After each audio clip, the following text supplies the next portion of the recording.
Welcome to another edition of the We-On-Loc Nation channel. This should be a doozy. For this, I gotta get another track. And another track on it. Internet's going butt bat shit bankers over this black fatigue shit. I don't know what this shit is all about. Black fatigue. Black fatigue. And then of course there's the South Africans coming in to the United States. The South Africans. Wait. Are we talking about black South Africans or white South Africans? We'll get into that sometime tonight. White South Africans? You mean the refugees coming into the United States? This is interesting.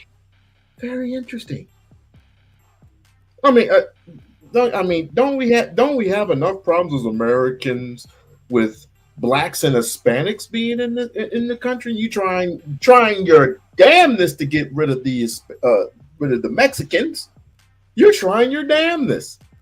Let's just face it, people. You're not gonna get with the wall that you're building. They're gonna try any and everything that they can to break down that damn wall. You ain't keeping nothing away from them. Stop it. Just stop. All right. Some of them come on, but some will come up on boats. Some of them start digging in underground tunnels. They don't give a damn if they had to go through barbed wire to get to a free country with free everything.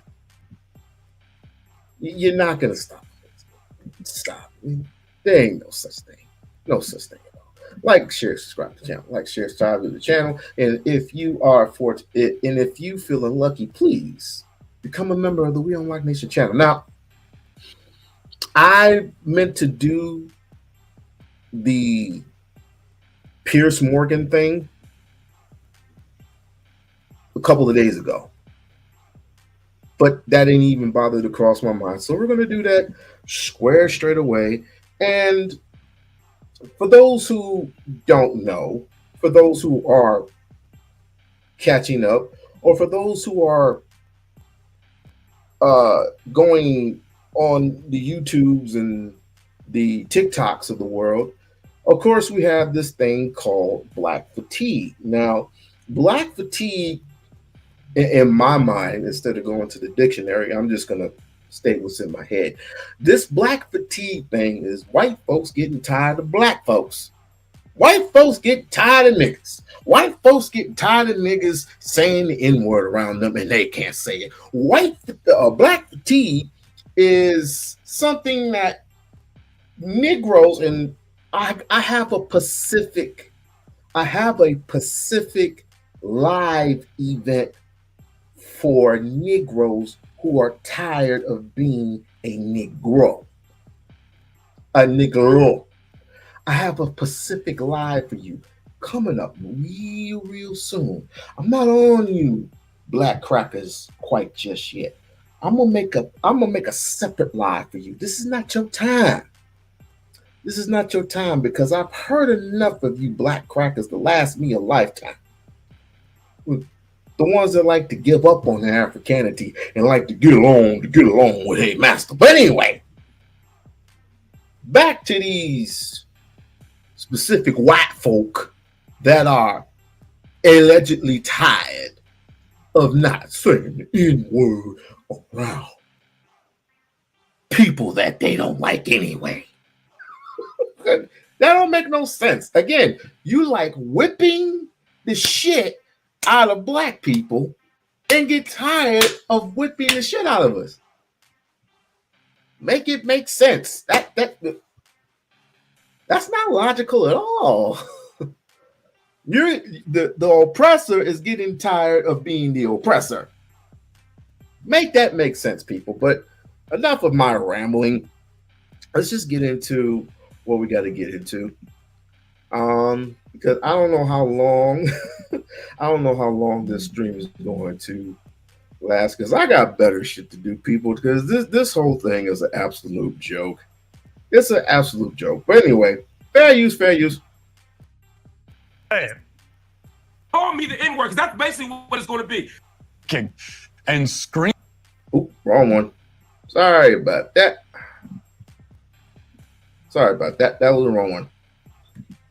Although I will be getting to that skinhead later. But I think this was the one here. Yep, that is. Fair use.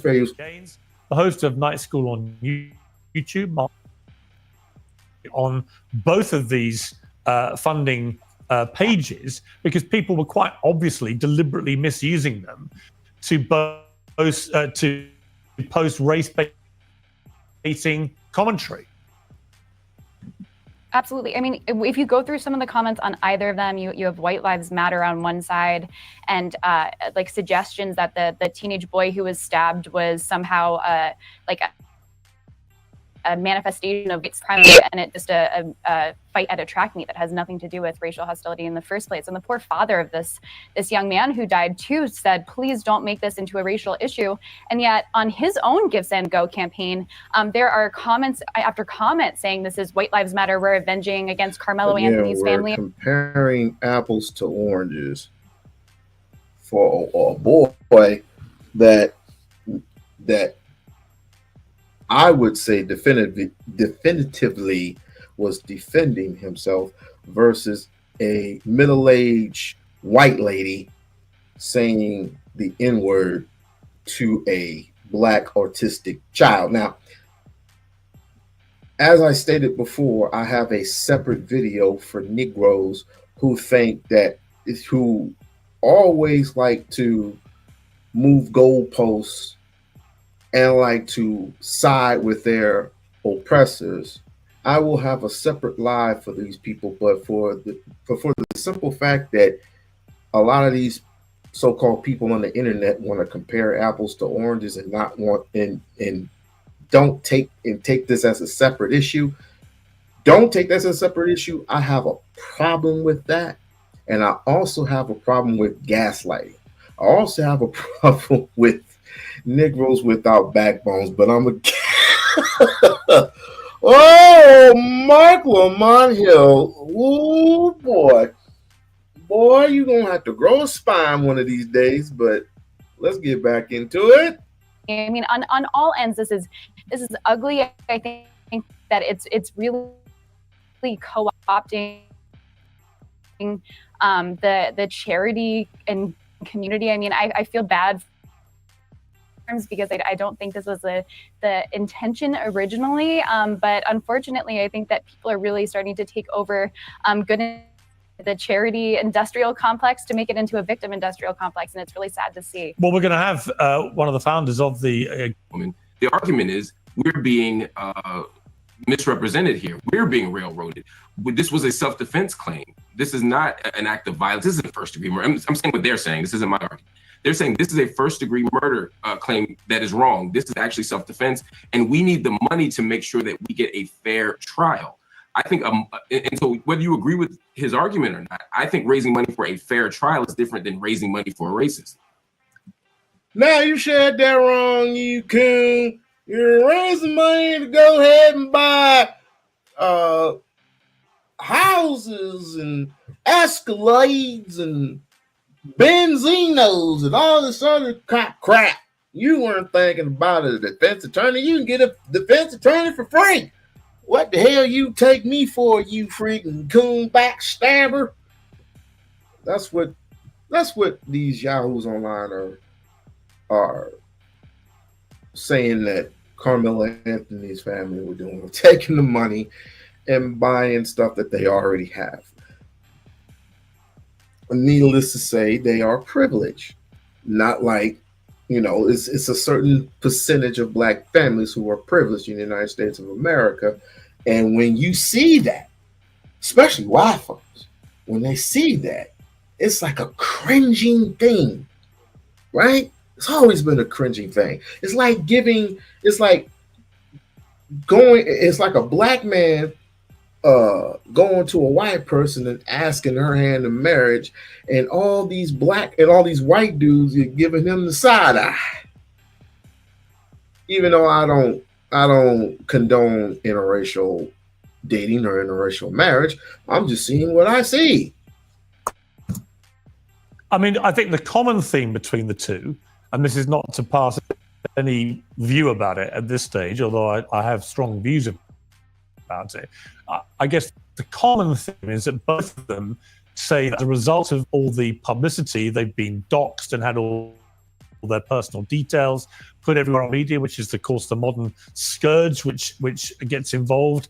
And that as a result, they've had death threats and they had security issues.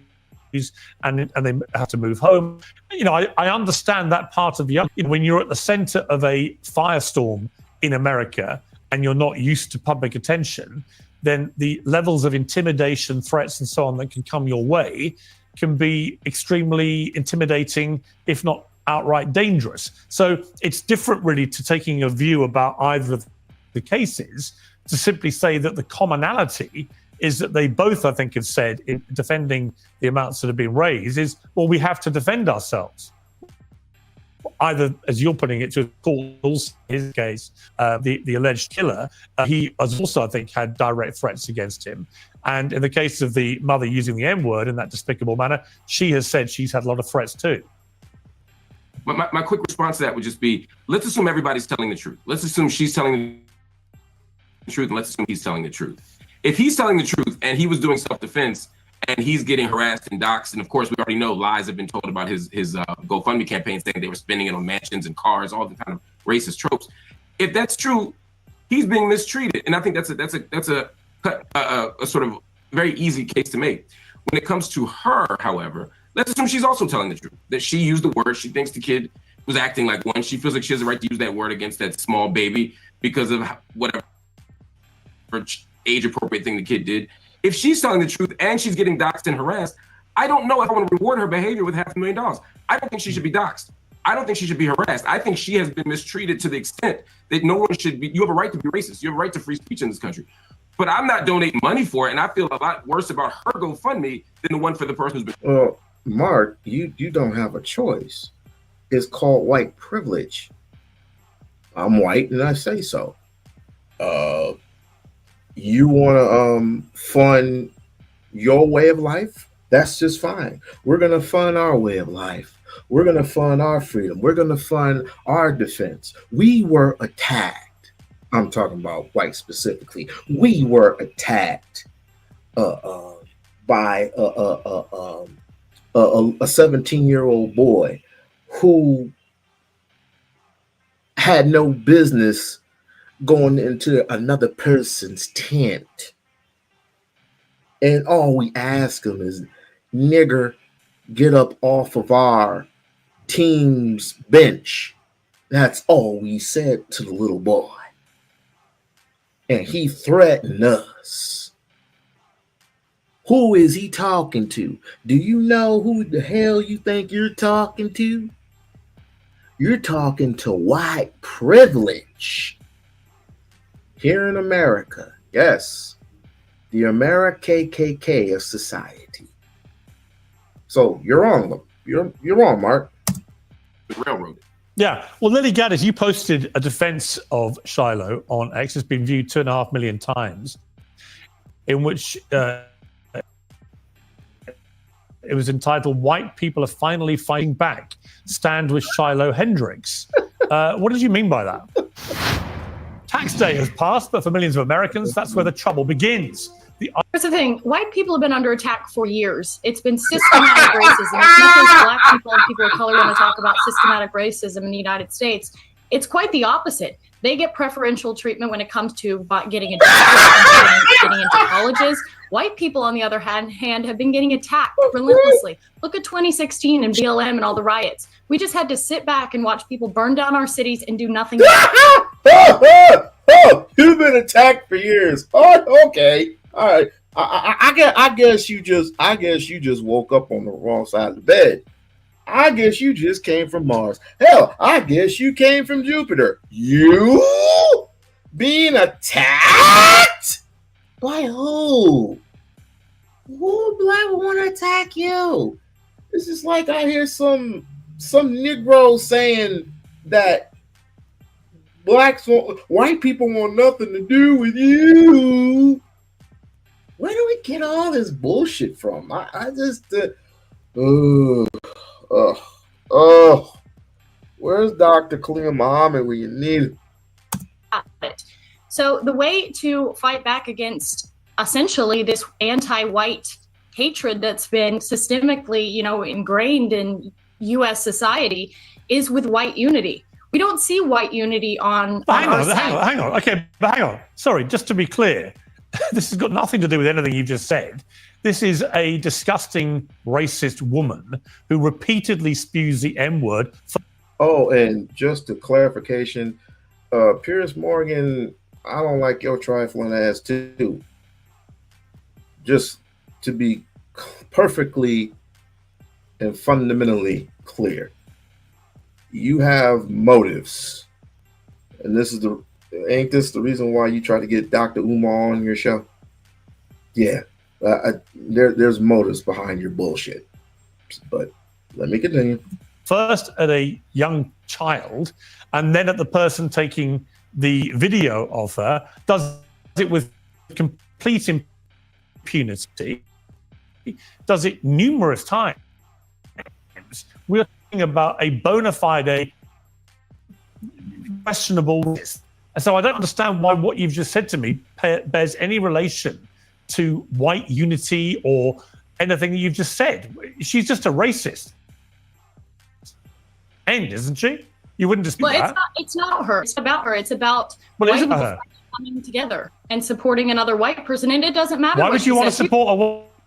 Because I want to support free speech, and you cannot have free speech in the country. No, that's fine. You can support free speech, but you also have to be accountable for what you say. Would you use the N-word out of interest? Yes.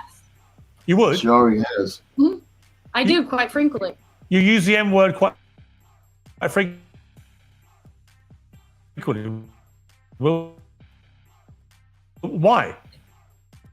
Other than the fact you're a despicable race.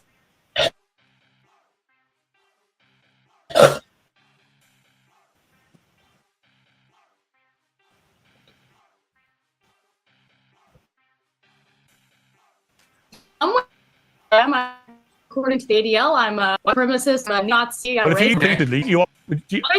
Helping people achieve real freedom. When she says this freely and willing, I have to give her credit. And this is why I give her credit. I want people to look me in the eye and tell me the truth about themselves, not like these closet freaks. So I have to give her full autonomy on this one because she is telling the truth about herself, and kudos to her. I mean, this is not the first time that she's actually done this. I mean, she's did a TikTok online expressing how she feels about broke ass niggas. And of course, Tommy Crunchy Black Sotomayor interviewed her, and it was what it was. She told the truth, and you just gotta give her kudos on that. Necessarily, I wouldn't want anything to do with in-closet racism. I would prefer to have you tell it to me up close and personal, where I can see your bullshit. I can see you, I can smell your bullshit from a mile away, and you telling me the truth. I don't have to go through all this closet bigotry bullshit. Trying to bring legal charges against her. They're trying to get her children taken away. So you were saying Carmelo Anthony, it doesn't matter. That's a different. Sorry, but just to be clear, you just said to me you use the N-word regularly. In what context? Do you use it with black people? Yes, if it's appropriate. When would it be appropriate to use the N-word? People. When would it be appropriate? Anytime I feel like it. So you're an unashamed racist. What is it? Why does it bother? Shouldn't bother people. It shouldn't bother people who are in my age bracket. I said this before. Shouldn't bother you at all. Because if it does bother you, if it bothers, I can understand. I can understand that you have some continent businesses. I can't even say the word right. But for it to bother you and you're in my age bracket or older, you kind of need to get over that, because you should already know, even spiritual wise, if you're in a spiritual sense, who these people truly are. It doesn't bother me if someone says it to my face. It bothers me none. Because, I mean, I could say a whole bunch of things. I could call somebody a cracker-ass cracker all day. What does it do? Unless we're in, fisticuffs and I just drown your ass in a river somewhere like you did Emmett Till. But I'm getting a little older though. I'm getting old. I must think more logically. Like all these black crackers want you. Why we're so much different than that? Shut the fuck up with that bullshit. You just towing the line. You trying to get on. Oh, I did say that was going to be a separate video. That was going to be a separate video. It's not about y'all. This is about white folks and them crashing out on other black people. Crashing out. Jesus Christ. Racist. Correct. Well, do you understand that makes you a despicable human being? I guess so. I don't really care. I mean, why are we not talking about Shiloh Hendricks? Why are we talking about? Well, actually, I think you've moved it on in this debate very quickly to your own racism, which explains why you've supported her in public and why you've got all these views. You see no problem with a woman shrieking the N-word repeatedly because you yourself are a despicable racist, and you've just proudly admitted that with a smug grin on your face, which is pretty horrifying, actually, for most people to have to watch. And shame on you. You're entitled to do it, and I'm entitled to call you despicable. Well, shame on white people for allowing themselves to be systematically discriminated against in the United States. This is our country. This is a country that should be because I'm white and my ancestors. Black people in history is that they've all just America. Your white country. Is that your position? Mm-hmm. Well, I mean, they were brought here technically. Oh my God, do you understand how dumb this This is stupid. This is stupid and racist, and at some point we have to ask ourselves, do we want to... Wait a second. Lisa, jog my memory. I was kind of like, I was in my mode. Did she just say, this is our country? Did she say that? Did she pull a Remy from Higher Learning?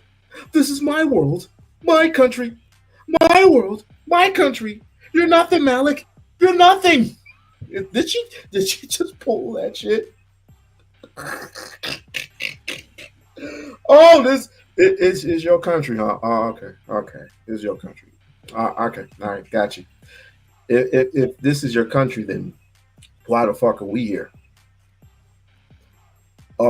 Would you be able to pull this shit off? Would you be able to build off of our blood? You built off of our blood, our sweat, our not devotion, because we weren't devoted to shit. We were forced, or our ancestors, excuse me, our ancestors were forced into this way of life. So, and they died through fatigue and bad health. Well, you built this country Off of the backs of who? Okay, it's your country. All right, I can see. Reward this kind of disgusting behavior by platforming it. I don't disagree, Mark. Listen, I didn't know she was going to say that. I don't disagree with you. No. Yeah. I'm with you. I don't think you knew ahead of time. I'm saying at this moment, someone who's saying it's technically black people brought up. No, technically, Africans were stolen, enslaved, and they built this country. And the idea that you can justify calling a baby the N-word by saying that white people are losing the country is absurd. It's morally bankrupt, and it's honestly besides the point. I mean, all these are just distractions from the fact that she wants to justify dehumanizing and even animalizing a small black child. It's disgusting. By the way, I want everybody who has not seen Sinners yet, go see Sinners. Here's the reason why. Is forget about the action, forget about all this other stuff. Go into the history of it, especially and is it County Jessup, Mississippi? Go into the history of it, because in the 1930s, we're talking about Jim Crow segregation, right? Hangings and Ku Klux Klans and all this other stuff. Just go into the history, the racism aspect of it, and get back to me and get back to this very same video. And does it have any comparison between what's going on now and what's going on and what happened in the movie? I never said that. No, but you may as well have done, because you're just an unashamed. That's the implication of your racist. Let me bring in Myron Gaines, because you've been smirking and laughing. What's funny about any of this? Well, I mean, I find it interesting that you guys want to virtue signal and wag the. Oh, and to Myron Gaines, I just want to say to you, as a Christian brother, you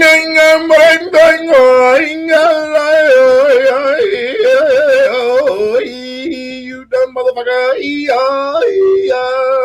Anyway, the finger and say she's a racist and everything else like this. No, she admits she's a racist. Let me I'm not wagging a finger at anybody. She self-identified as a racist. But Myron, with respect, Myron, I don't need to wag a finger when somebody says, yeah, I'm racist. I use the N-word against black people. I don't care. That's a racist. I'm not wagging any finger. I'm not accusing anybody. She is admitting it proudly. Even you can't defend that, surely. Everybody is racist to some degree. The reality is it depends on, a lot of people want to be politically correct. A lot of people want to sit there and say, I'm not racist at all. We all have biases. We all have stereotypes. We all make jokes. We all are racist to some degree. Now, your credibility is shot due to the fact of how you treat black women. As a matter of fact, I hate to say this, how you treat all the women. I mean, aren't you in the Homies Over Hoes Club? And aren't you the one... I think it was. Yes, he is fresh and fit. Yes, he's the guy that tried to side with white supremacists, and the white supremacists told him to go back to Africa. Wait a minute. This was on X when he was on a panel full of white supremacists, and they told him to take his ass back to Africa.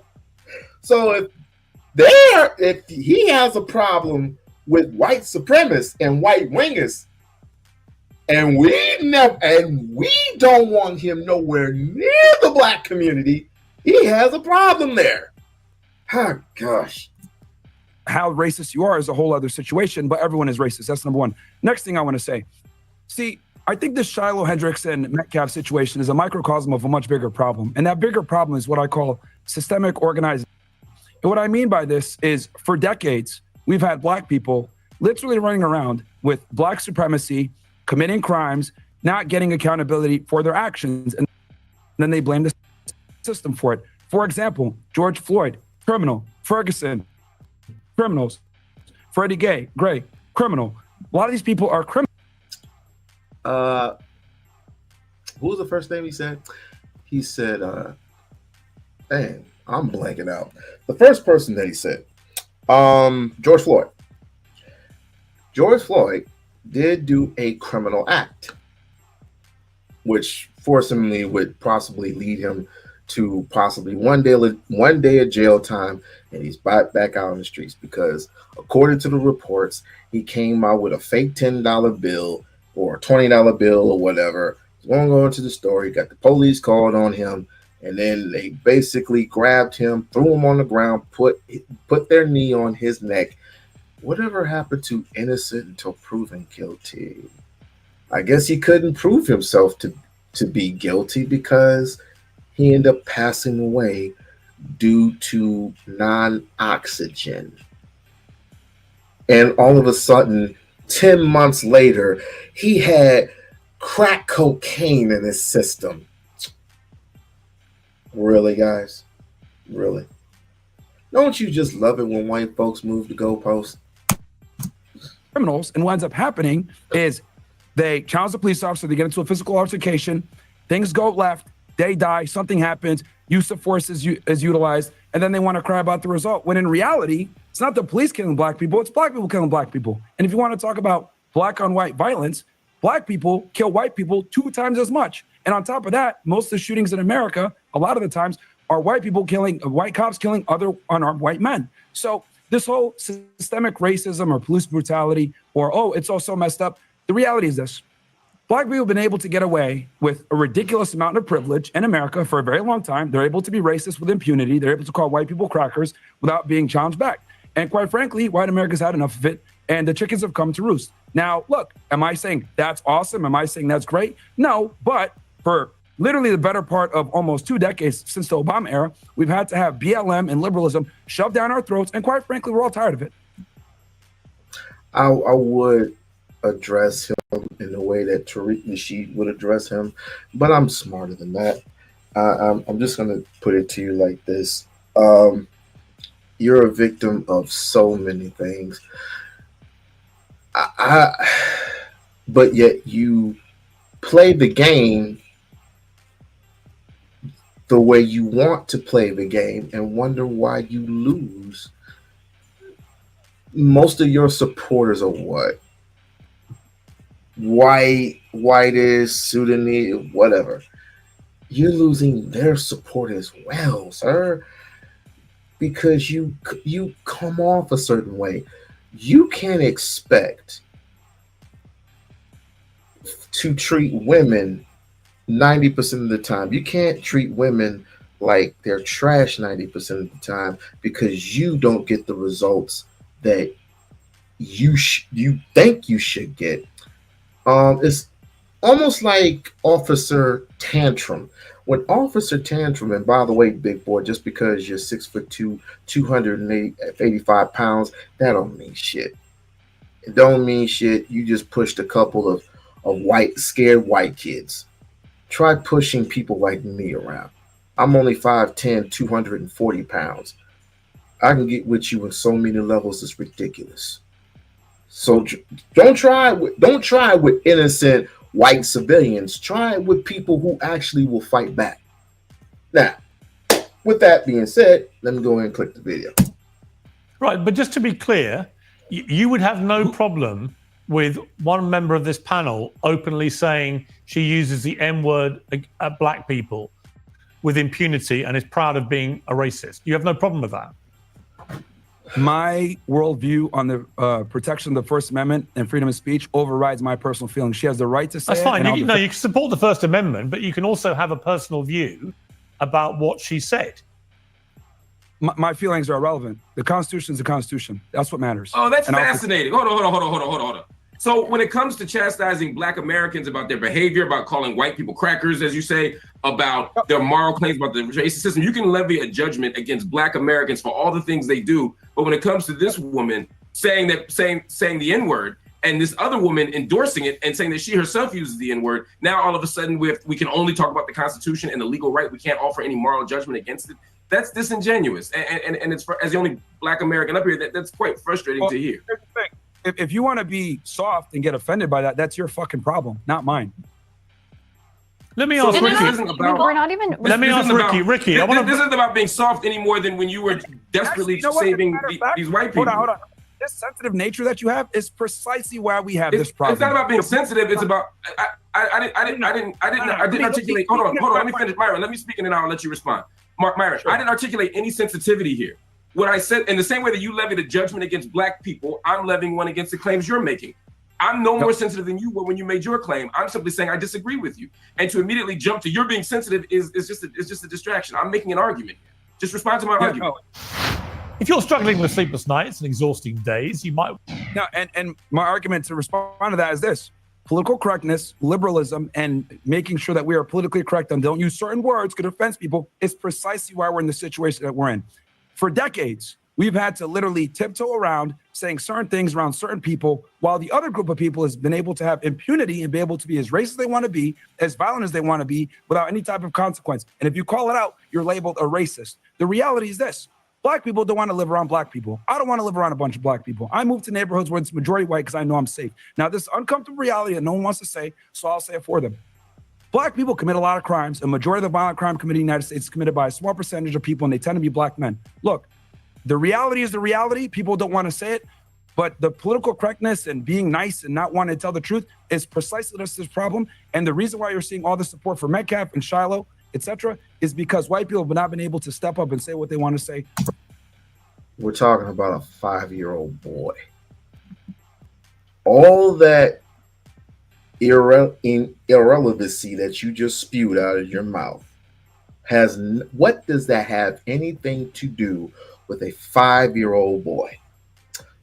Please tell me, riddle me that, Batman. A 5-year-old playing in the park with a whole bunch of other kids. Normally what us fathers and mothers, what we do, we send our kids to the what? Park to play with other children. Now, normally when that happens, if something were to happen, say if my child were to take something that wasn't theirs, somebody would let me know, a parent, in saying that this child was trying to take something from me and I did not like that, and I would have to deal with the situation accordingly. I don't have to go and yell out the N word or yell out the C word or yell out any other habitats just to get attention. I don't have to do that. But this particular woman in Minnesota had to do what she had to do. And you know what? I say that's fine. Express however you express it. Know the consequences and repercussions of your actions. Because there are many different ways you could have approached this. You could have put your bag to the side. If your bag was to the right, put your bag to the left. If he reached into your bag, which I don't think that this particular kid would actually reach into his bag, and if he did, he didn't know the boy don't know no better. Most boys his age don't know no better. That's why we have parents. That's why we usually tell our kids on the fly, no, don't do that. Stop what you're doing. Watch who you're running into. That's what parents usually do. Am I right or am I wrong? But you took it upon yourself to reach into your bag of dicks, in a bag of tricks, and say the things that you said. And me personally, I talking about chicken coming home to roost. Well, cockle-doodle-doo, motherfucker. For a very long time, because of what I said before, systemic, organized, where they don't take accountability for their All right, let me decisions. bring in Ricky to respond. Ricky. Yeah, I mean, I wanted to say that I agree that virtue signaling went too far, that political correctness went too far, but we're going from virtue signaling being the norm and being praised to now vice signaling being the norm and being praised. Does this woman have the right to use that word? She has the right. I disagree with it. But is she now being rewarded with $500,000? Why are we rewarding people for performing vice instead of virtue? This is destructive to our society. This is destructive to our social fabric, to our culture, to our ability to live with other fellow Americans. Gross reward someone for bad behavior. It's say that she has the right to do it, but she called on fire. I'm sorry, but I think we're kind of like in the point in actual context. This bigger meta story of Black and white America, I don't even know the context of it, and it's actually gross. And if we can't just say that it's gross and bad, then I don't really know where we are. Well, I think it's interesting to me that Lily Gaddis, you retweeted Nick Fuentes, the white supremacist, by saying he said black people just raised $500,000 for a cold-blooded killer who stabbed a white teenager to death. So I don't want to hear one word about the Shiloh Hendricks fundraiser. Either everyone gets to be tribal or nobody does. Why would you retweet that? Because I agree with it. Because we have to fight fire with fire. I mean, at some point, why are nobody does? Why are Jewish people allowed to be tribal? Why are Black people allowed to be tribal? But as soon as white people stand up, they're able to racist. That woman, I would love for her to come to Lansing. That woman right there. I ask only this. You and Shiloh come to Lansing, Michigan. I will be right there when they have their next white racist skinhead meeting, yelling to the people in the city of Lansing, Michigan. We were treated unfairly. I'm gonna be right there. And I'm gonna enjoy myself. Ever since I was 13, I've been imagining this happening for decades. And I want this to refurbish. Now, please, brain protection if you like. I'm gonna bring mine. I'm just playing. I wouldn't. Me being violent? No, I'm not violent. Especially towards women. I'm not violent at all. But really, I do want you to come to Lansing, Michigan. So we can challenge that logic. We can actually challenge that. You said out of your mouth that white folks, and not just you, but the boy that was he was in some type of university that Myron was in, talking to the kids, whatever he was doing. But anyway, the boy had the nerve to stand up and said, "This is our country. This is our country. We're white and we say so." Okay, you say that. Let's debate that. Let's be logical about it. Come on. Talk about the 1619 project. Have you read on that? I mean, of course, you've been saying the word nigga since you've been saying the word nigga since 1578, but we'll give you 1619. We'll definitely give you that. Because you admitted you were racist. Hang on. I called, just to be clear, I called you a racist because you openly, proudly admitted you're a racist. So it wasn't a question of exposing you or pointing my finger or trying to get this out of you. You proudly sat there, bold as brass, and said, yeah, I use the N-word all the time against Black people. I'm a racist and I'm proud of it.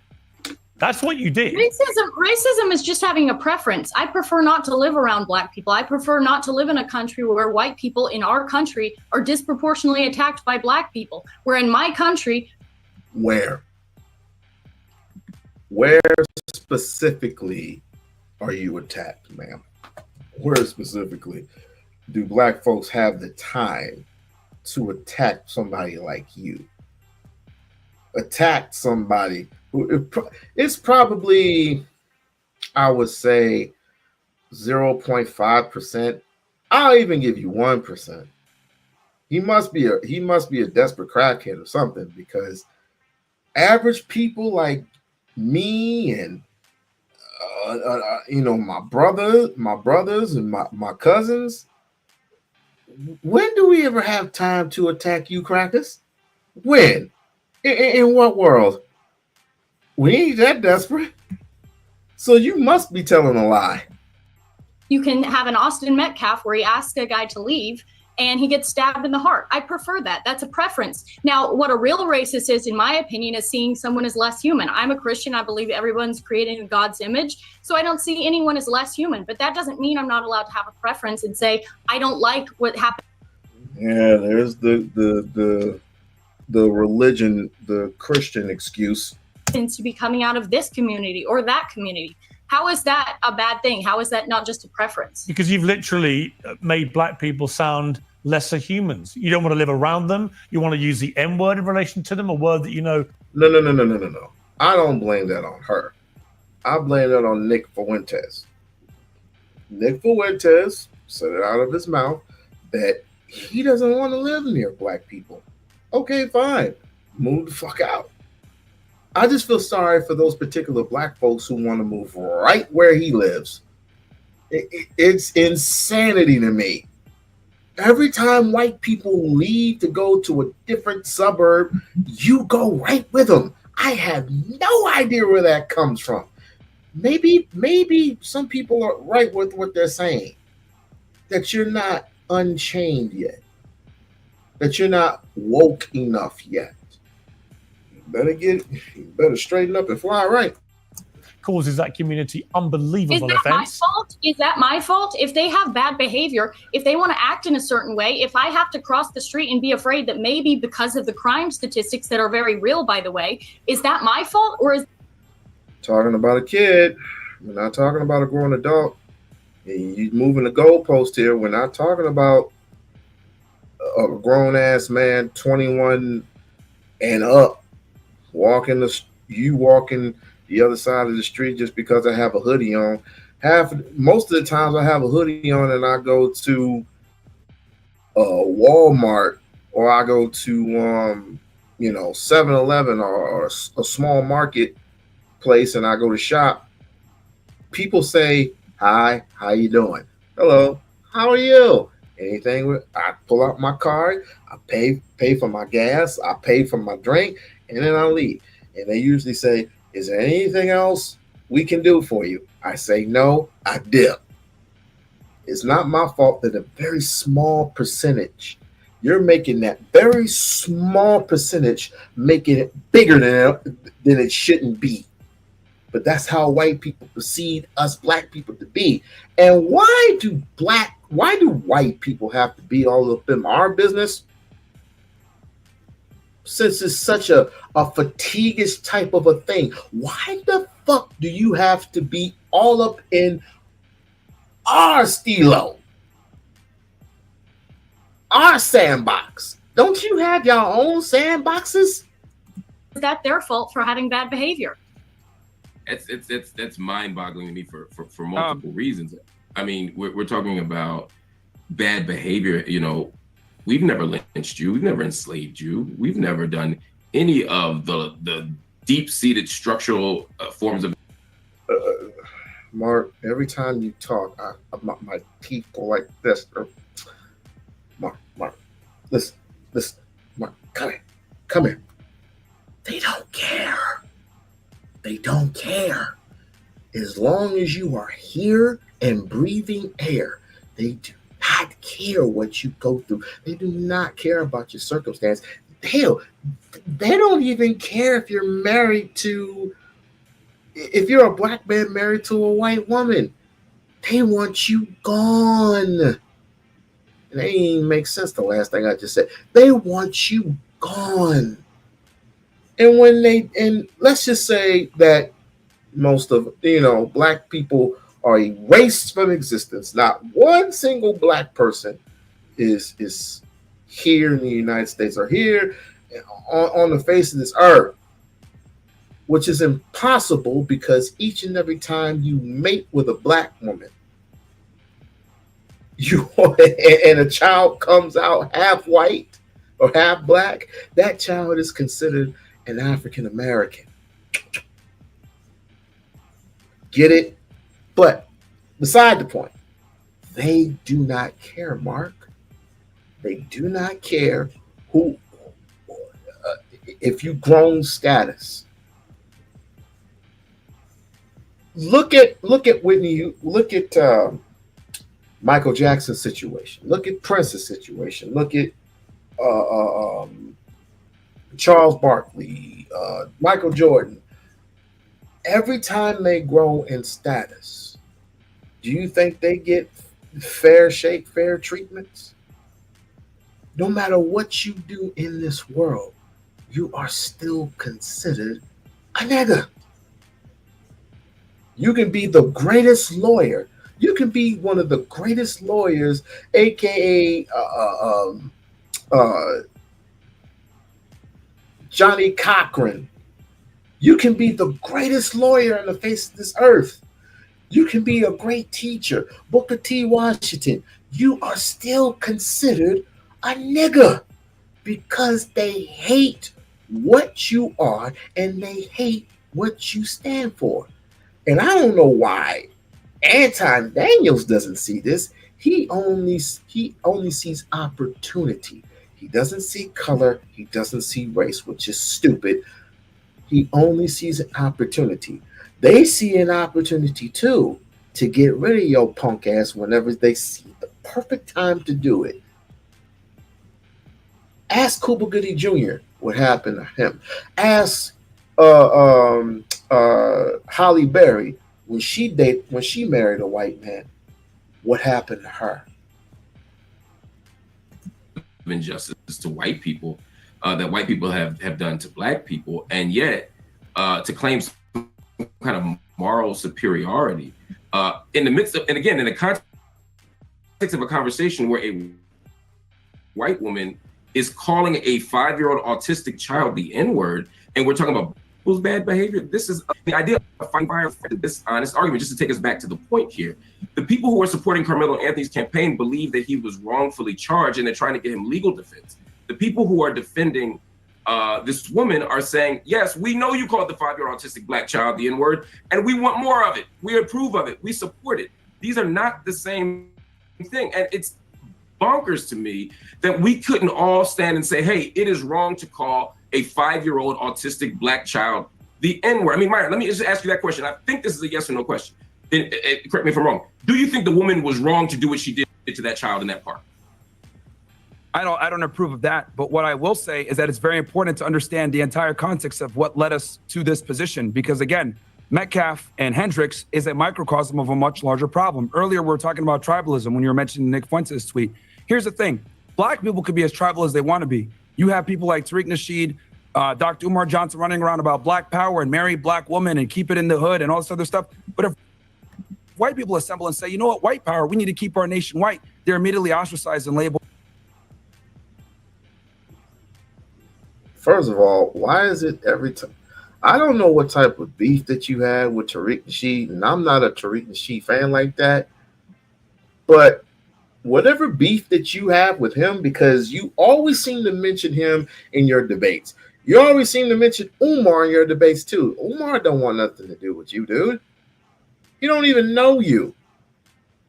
You keep attacking Tariq because Umar won't even give you no shine at all. At all. But you come after Tariq. Tariq not only he debates you good, but he roasts you as well. So I mean, I don't know what to tell you, dude, but you clearly have a problem there. Now, as far as Mark Lamont Hill begging and pleading and like, it's like, why does this have to happen? Why can they just treat us fairly and give us our fair shake? This is our country. We built this shit with blood, sweat, and unity. No, not blood, sweat, and unity. Blood, sweat, and death. Because you do know, working out in the fields, you worked until you died. There was no 401k. There was no 401k, and you barely made any money. You barely made. I'm telling you, go see Sinners. Now, it may not share everything, but it shared some particular parts, which most of us already know about Mississippi if you lived in that area. You gotta pay attention to details, guys. The supremacists, and they get banned off every single platform. I find that interesting. And matter of fact, you went Isn't ahead that the and same thing? No, actually, it is the same thing. Because here's the problem with black people. No, You it's guys not. hold on, let me finish this. Black people practice the very racism they cry about. You guys can gather together and say Black Lives Matter, Black Power, but if white people get together and say white power and gather together, they're considered white supremacists, and they get. Dumbass, do you know where white power comes from, you doofus? Woo! Lisa, what does white power mean to you versus what's the difference between a person saying black power versus a white person saying white power? What's the difference? There's a distinct difference.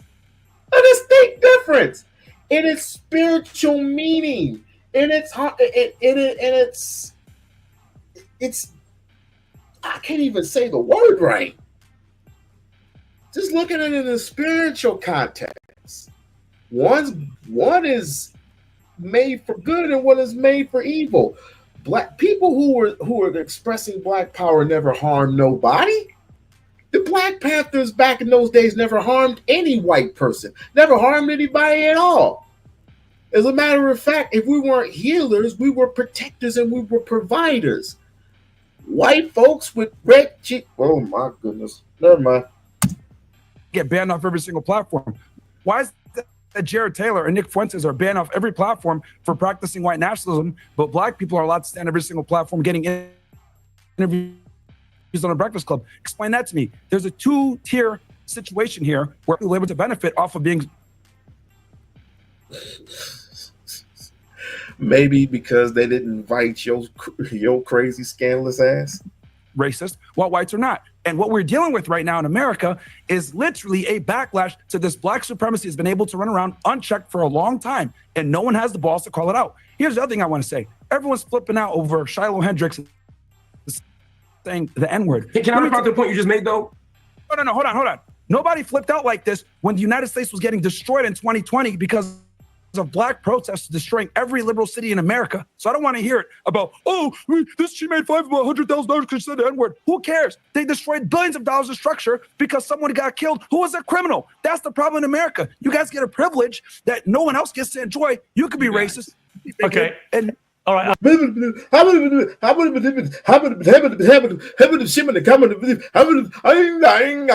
the Bicolor Cornholio. Come on, dude. You again comparing apples to oranges again. And for the simple fact that you're comparing, I already said that. You are comparing apples to oranges. You're comparing black to white. You're comparing right and wrong, and you're making wrong into right. That's just asinine in itself. And I have no time for idiocy. I really just don't have time for it. And this is one of the reasons why you catch yourself in certain circles, especially on X, and they tell you I'm glad that you have your own platform and you basically get shitted on your own platform, which is quite crazy to me, quite insane. But when you invite these people, when you literally invite these people into your home, and this is the reason why I say, please go see Sinners. As a matter of fact, I'm going to do my own version tomorrow on Sinners, right? Because it's literally important on a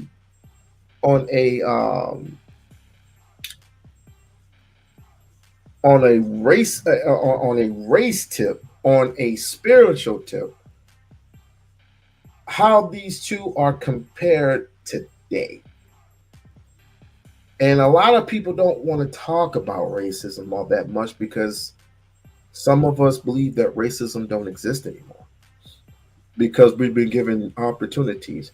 You can be given the baddest job in working for the state, or working for the president, or working for, good luck with that, working as a nuclear physicist. working as an astronaut, working as an architect. And in the eyes of your oppressor, you are still considered a nigga. It's not going to go anywhere. It's not going to go anywhere. It's been here for decades. It's going to be here today. I mean, I don't know how you can disguise it all you like. The moon can change, the stars can die off and refurbish, the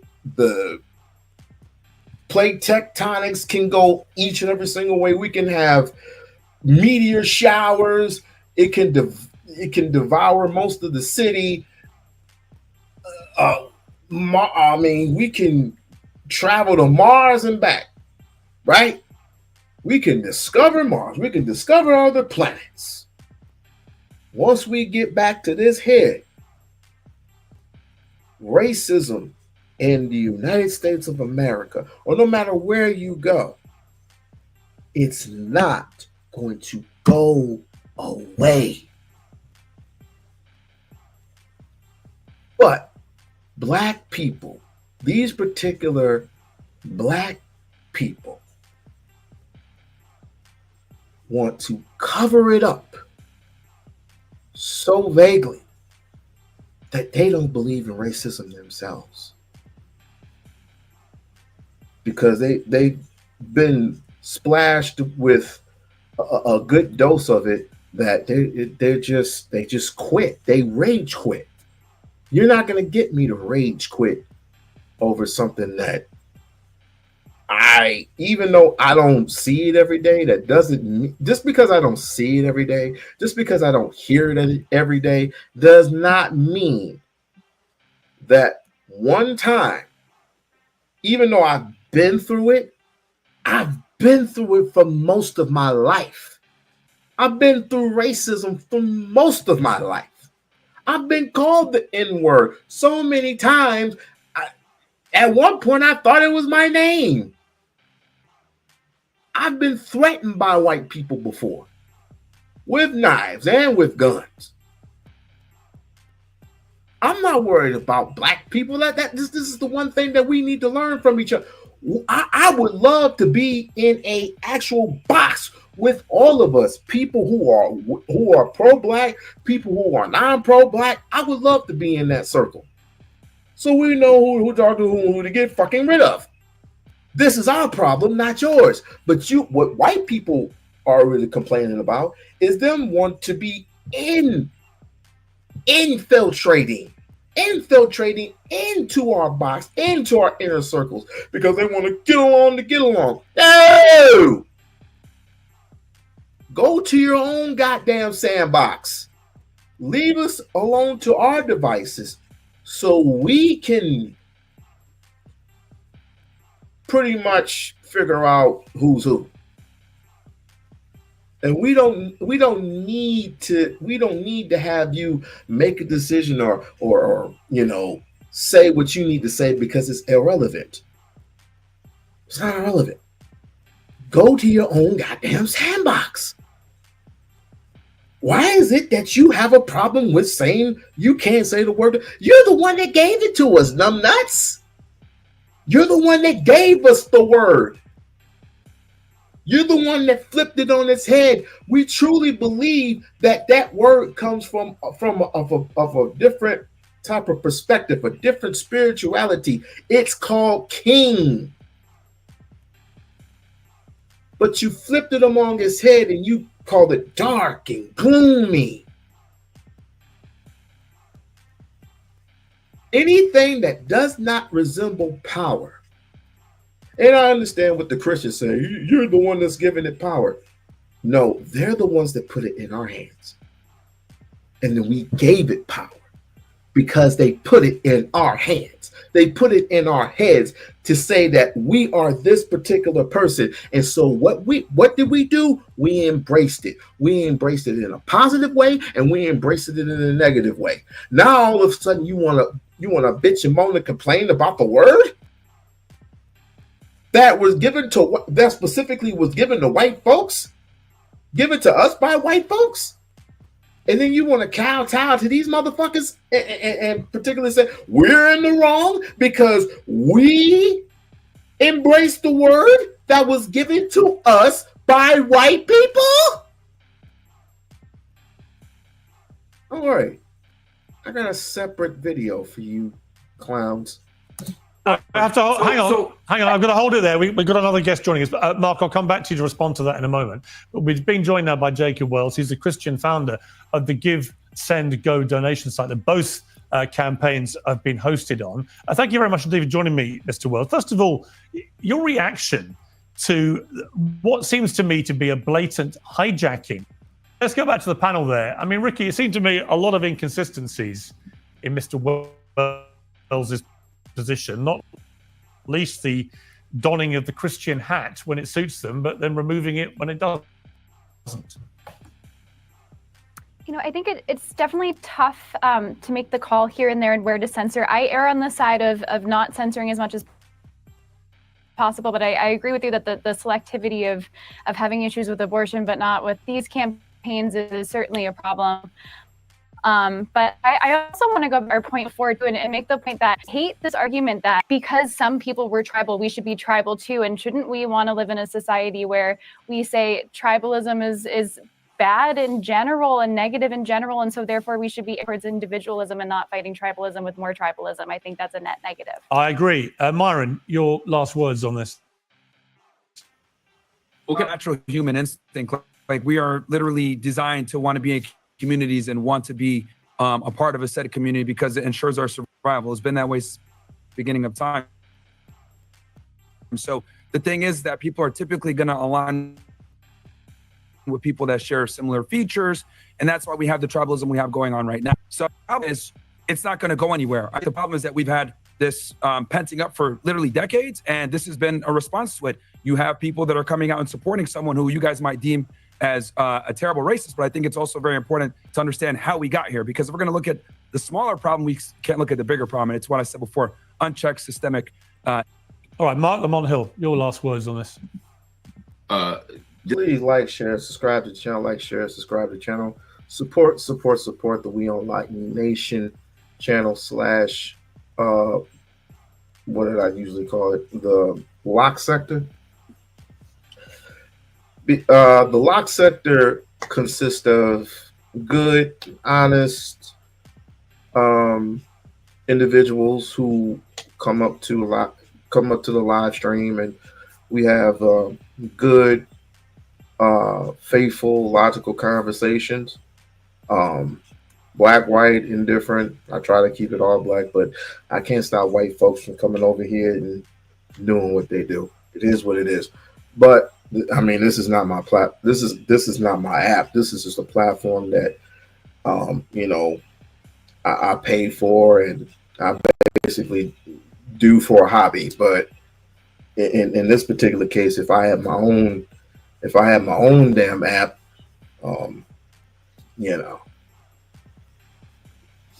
people of my ilk would be free to enter in. But then again, we live in a society where we're not going anywhere, neither are they. So we're stuck where we're at. And talk about segregation. And again, when it comes to centers, that movie explained, I mean, in different movies too, but that movie itself explained how things were segregated.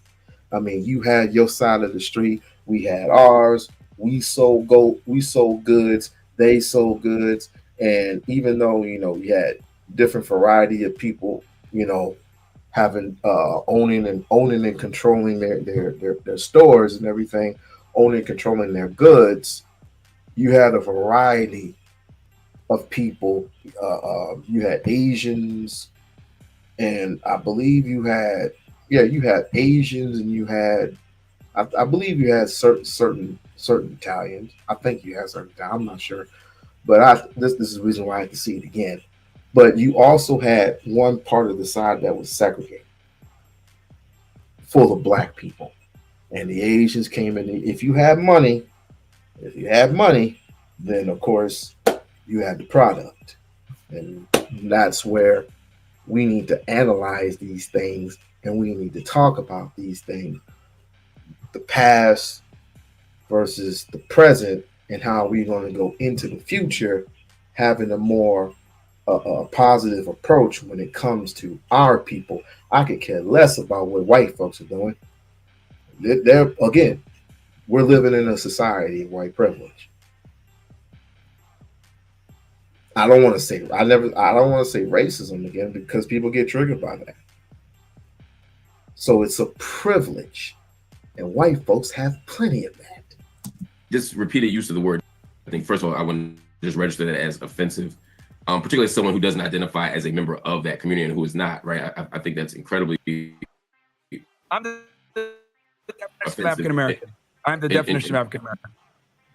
And troublesome, and to as a Sudanese American or an outsider who's using African American in a very technical term, the same way that Elon Musk is an African American, I think it is a bit disingenuous. No, it's not. But the bigger issue. No, you are disqualified, sir. Elon Musk is not he's not an African American. No, the hell he one is side not. To the other side often loses track of this issue of power. To use as example, when Black people stand up and say, hey, let's build our own stuff. Hey, let's have a Black power movement. That is not the same as a white power. I'll let you speak uninterrupted. Let me finish, please.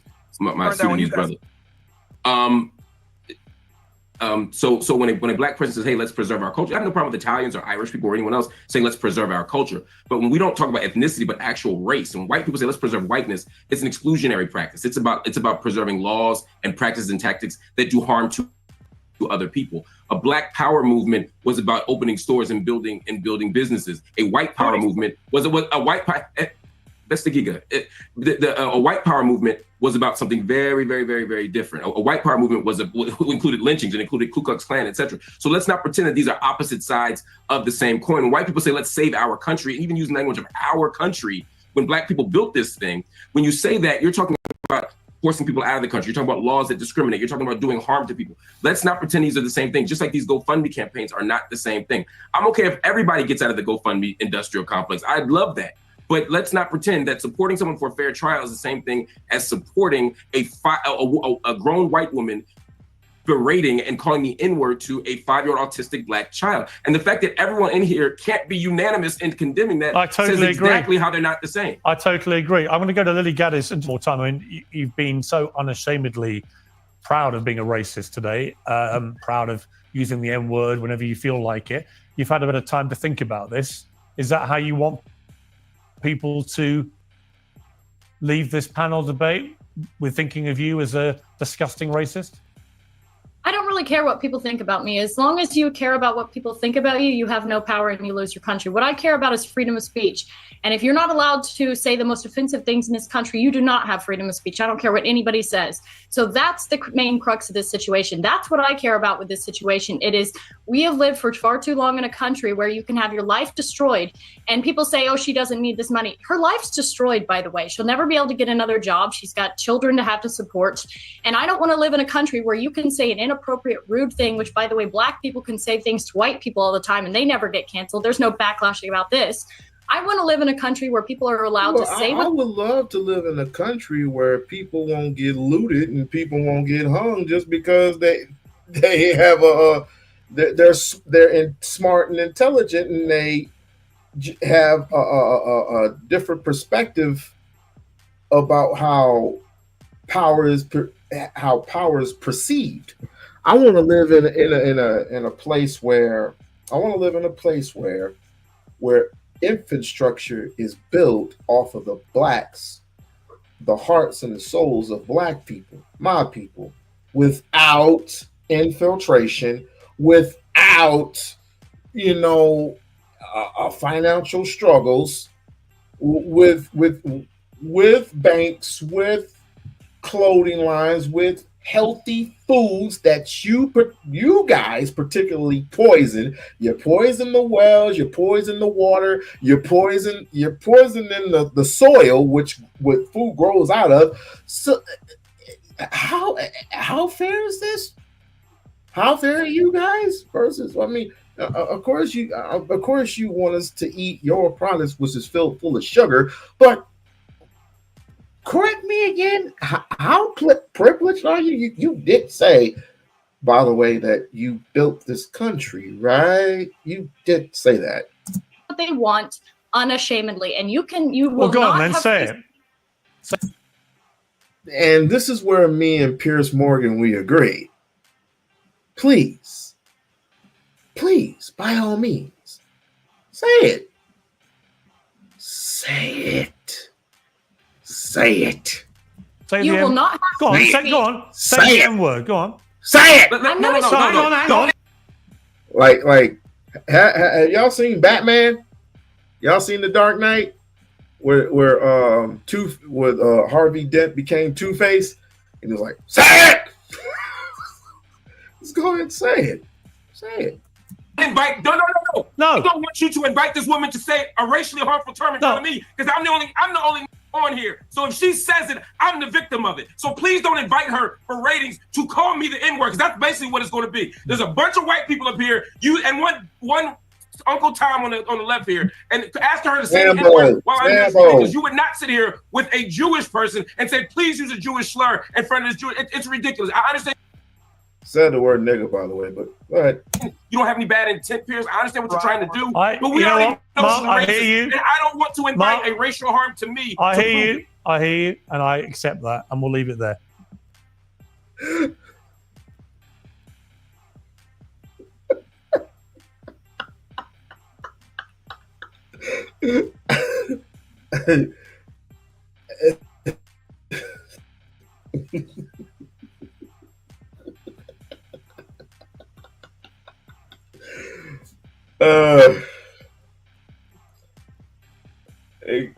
I'm speechless.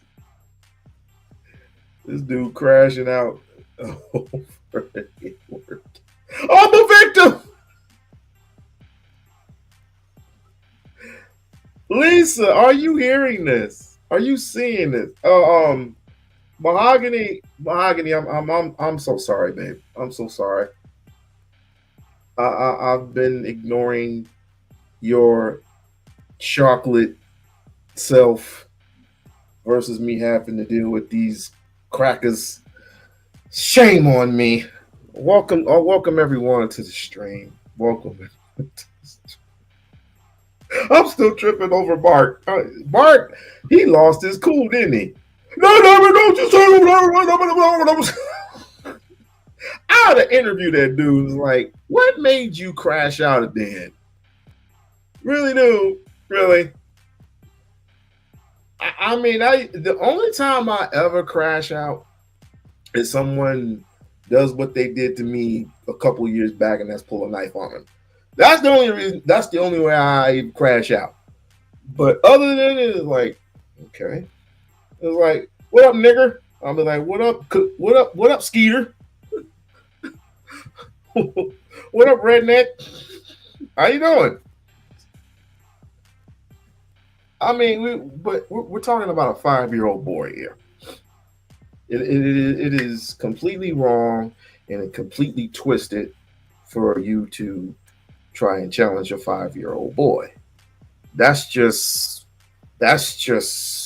hillbillyism, if you ask me. But speaking of hillbilly, you know what? If we have time, we're gonna do a one particular Umar video, but has really nothing to do with Umar. Has something to do with this hillbilly that is doing a video on Umar because of his takes on not only Shiloh, but his takes on Carmelo Anthony. If we have time, I'll do it tonight. If we have time. Lisa, we had to go to your favorite guy here.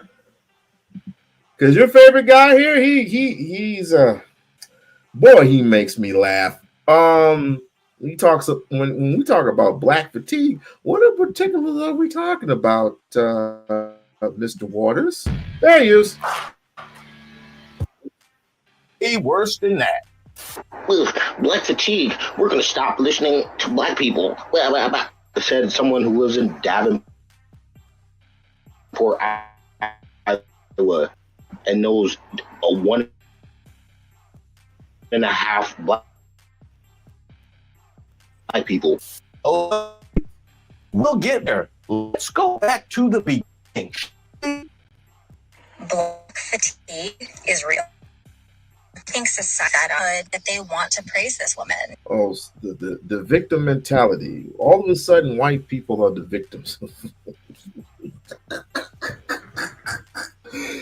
Okay, all right. I say no more.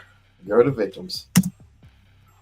Just so we're all on the same page, she is talking about that white woman who's about to become a millionaire for calling a black 5-year-old boy the N-word.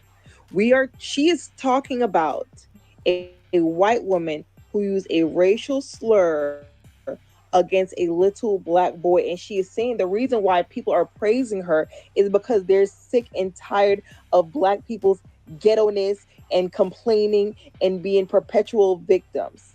Oh no, it gets far worse than that. See, she acknowledged that a 5-year-old is just going to behave like that, and that culture had nothing to do with the actual infraction, and then used that to justify why people reacted the way that they did because they're sick of black people, as if her piling on a situation that stemmed from a 5-year-old acting like a 5-year-old wasn't just more of the same. It seems to be a pretty cut and dry incident of seeing an opportunity to out your racism, but y'all just can't resist, can you? In fact, she went back in. Watching her back for the rest of her life.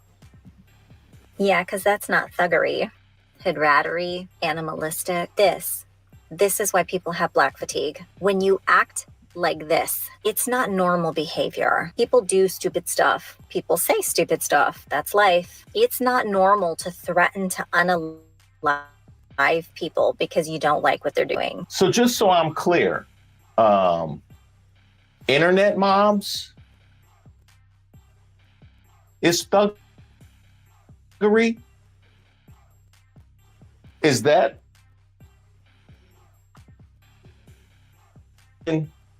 thuggery and hood rat behavior? Is just because what years or politicians? I would love for you to look at Jasmine Crockett's mentions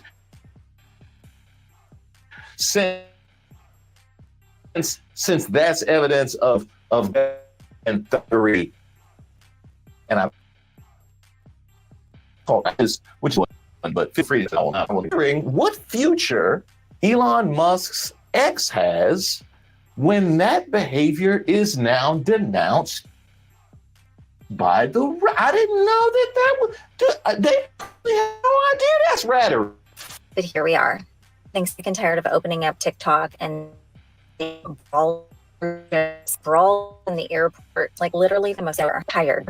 Then one complaining and acting like it's not your fault that you act that way. Yeah, we're kind of over it. Now, how often do black folks fight in the airports? How often do you see black folks fight in the airports, fight on a cruise ship? A cruise ship? Wow.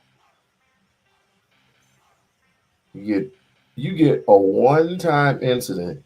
I know white folks who cuss out other white people in traffic or at the gas station. Your point? Hell, Lisa, I was going to tell you this. I was going to tell you this over the phone, but since I got you here, check this out. We were finna go to the movies, right? Me and the family were going to go to the movies. My wife taps me on the shoulder. And I said, what? She said, look behind you. They're fighting. I said, who? And a brother and I guess some white guy, they were getting ready to get down in the middle of the street. I wanted to get out the car. Yes, me. We-On-Loc wanted to get out the car and try to resolve the situation. Because if you don't stay your ass in this car, my daughter goes, no, don't go. What? I was going to help the brother out. Or you just pull over to the side of the road. Just pull over the side of the road. Oh, it was funny. I'll be honest. I do enjoy a good brawl in the airport. I have been known to enjoy that kind of. It is being curated just for us. We are the ones that are consuming this, or is this what y'all like to see? I think you're lying. I think y'all wouldn't be dressing the part. We got to have a whole conversation about cultural appropriation and how far is too far every October. If I'm not allowed to blame me for yours. I don't see why that would be a thing. Yeah, I don't think anybody has blamed you and not being at your shift. Why can't you just say, bitch, I don't know why you're sitting in the car feeling that level of importance. I have no idea. Man. Is black fatigue a real thing? You know me, I won't shy away from a conversation. And no, let me everybody, what you are seeing now is woke fatigue. There are plenty of black people that are not woke. That do not think the world owes them something. That are conservative. That voted for Trump. If black fatigue was a real thing, it would encompass all black people, and it does not. No, people don't like to hear that politics is at the root of everything going on in this country right now, but it is. Just like people going around saying there's about to be a race war, it's not going to happen. It's never going to happen. There may be a political war in the guise of a race, but it will never race. Our political beliefs are intertwined with our race, our core values. They're sewn together with a single thread. The Liberal Party plays on that victimhood. Not only does it encourage it, it celebrates it. It does nothing but empower people to think they're victims, which is why everybody's getting so brazen right now in society. Y'all do not be fooled. This is not a warfare. At its heart, this is political warfare. There may be a few radical people, but to this I say to them, nobody come over here alive today on that boat. Nobody alive today owned anybody on that boat. And one of the biggest things that people forget, yes, people, her ancestors were not innocent. In my opinion, it's time to leave the past in the past and address the real issue, which is people's indoctrinations into their politics, not being able to think for themselves. That's my thoughts on the whole thing. Go with the Lord. I have a better idea. Leave us the fuck alone. How's that? That's a better solution. Well, how about that? Leave us the hell alone. That's gonna be one of my memes tonight. Leave us the hell alone. Leave us the hell alone. Okay, first things first. Did you just make a video talking about the victimhood of the progressives and the liberals? Yes, he did. While complaining about being sick of woke? Yes, he did, sir. Yes, sir. Yes, sir, he did. Is that what you just did? Yeah. Yes, Did you just make a whole video about feeling oppressed by the woke movement and this the woke movement, and then slide in the victimhood?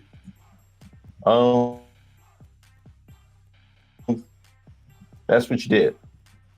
That is without a hint of irony. Without a of irony.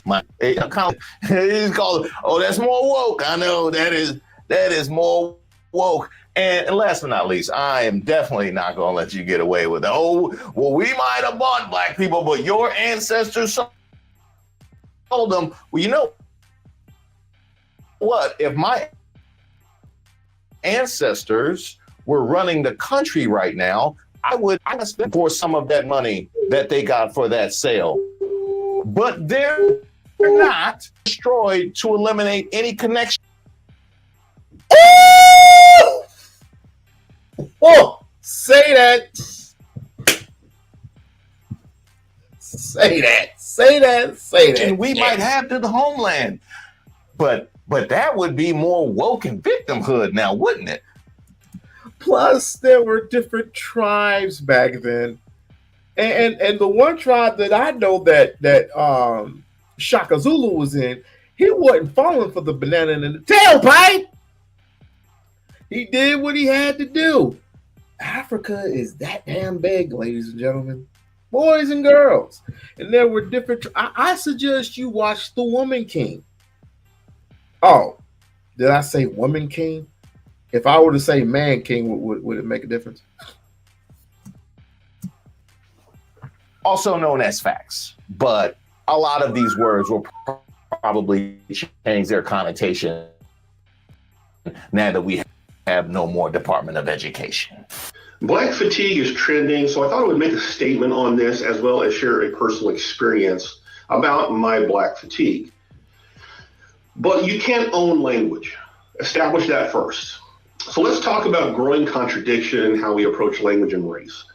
We are told that certain words are off limits because they're offensive or harmful. Okay, fair enough. But then, in the same breath, we see one group, often the black community, use these exact same words in every context. They're immediately called racist or attacked, canceled, or shamed. That's not equity. That's not inclusion. That is epitome of broken. Kidding me? White fatigue is what very clearly racist white people will try to hide behind because they're tired of having to tiptoe around certain people in certain settings because they don't know how to tell what they are and are not allowed to say anymore. And they hate the concept of not being allowed to say something. My parents will never shut the fuck up about this. It's harder for racist white people these days to tell what they can and cannot say in certain settings. And they don't know if they're going to face consequences or not. So they are fatigued of trying to figure that out. They are tired of trying to censor themselves and trying to figure out when they do and do not have to. That's the only thing that they're tired of. They're tired. Again, why can't you leave us alone? If you're tired, and I said this the other day, if you're so tired of whooping us, shaming us, stealing from us, patronizing us, just cutting off our man parts, cutting open the womb to our women and snatching our babies away from us and using them to throw into the alligator pit or using them as target practice, why don't you just leave us alone? As a matter of fact, it'll be best for you to just go ahead and give us our checks so we can bounce the fuck up out of here. Or just give us like at least 5 or 6% of the land, and so we can build our own infrastructure. But then again, you probably just wouldn't do that because it's too much. I just want to know from a white person, why wouldn't you want to leave us the fuck alone? Why? White women, is the dick that good to you? White man, is the black woman's godly womb that good to you? He's just fuck our women and just, I never had such good African pussy. Really, dude, really. Every time there was only one time I had some white pussy. I regret it to this very day. And people often say, well, pussy is pussy. No, it ain't. No, the fuck it ain't. It ain't this. It ain't the same spiritually. It just ain't. You're just doing this for escapism because you do not want to accept anymore who you truly are as a black man, or I forgot, as an African. But let me not go there. Trust and believe. Stick around. I have a special place for you black crackers. Black power. What's Tired of going being on? called out for their racism. That is literally it. Amen. Group of people so obsessed with that word. I have never. He talks about how everybody should have freedom. Language belongs to everybody, or it belongs to no. The language belongs to you. The language, you can accept that in so many other circumstances. We accept it from women. We accept it from other minorities. You accept it from each other about things that you do or don't want to be called. Hey, he might be called, he's liable to kirk out on you, and you call him Junior, and you peeling yourself up off the parking lot. That's just how that goes. Why is this so complicated? Sometimes, let's go ahead and talk about black fatigue. I know you've all seen the video. Black fatigue. I think there's ghetto fatigue, ignorance fatigue, hood fatigue. You've seen them. How does a person that sound like he's from Austria or whatever country that he is from, the Irish country, comes up on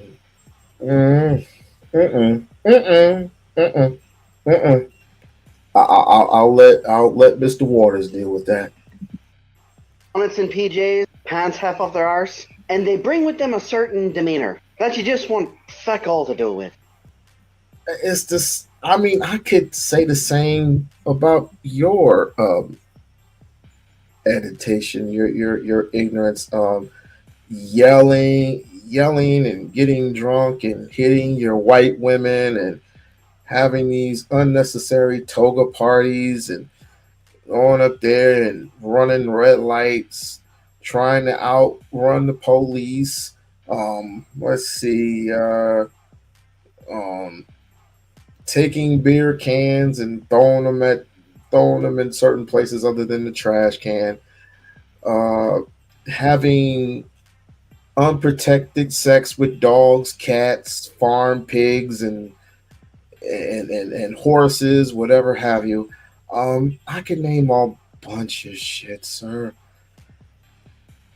You're cooked versus what?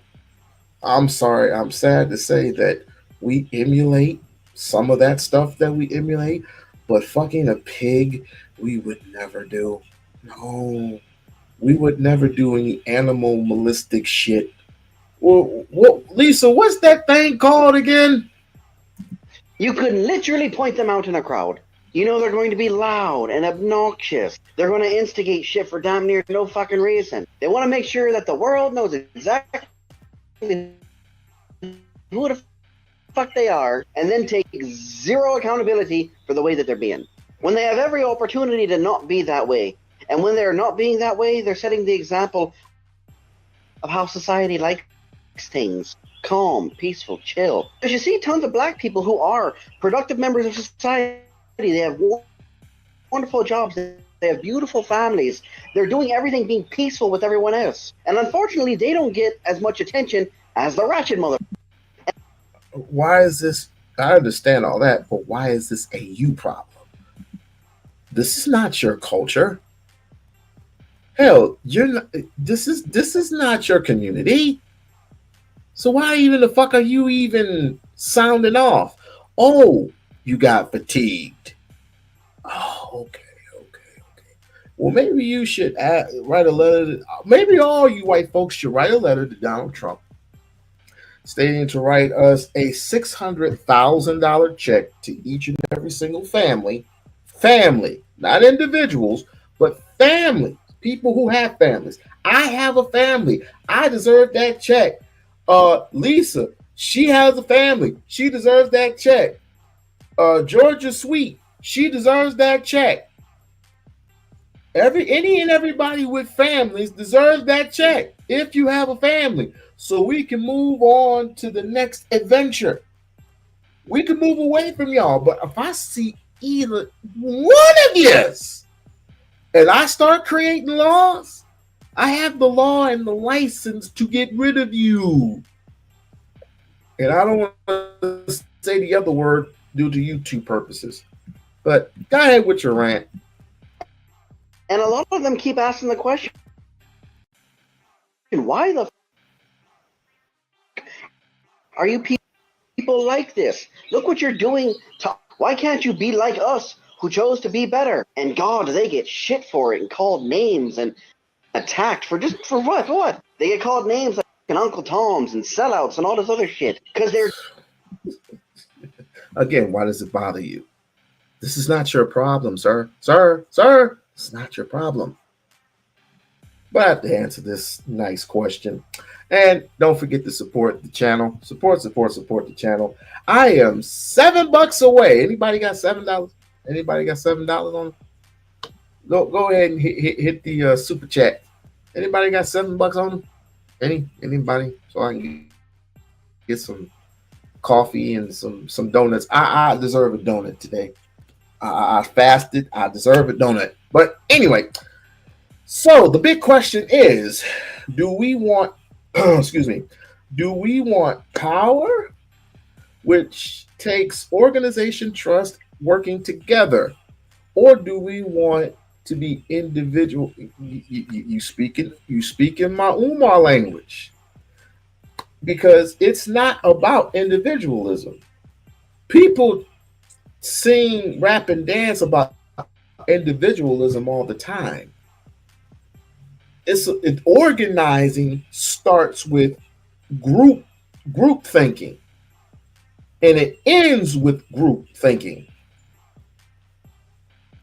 You see what I'm saying? It ends with group thinking. It ends with you saying that we agree on at least one to 3 things, 1 to 5 things, the thing what's needed to get done.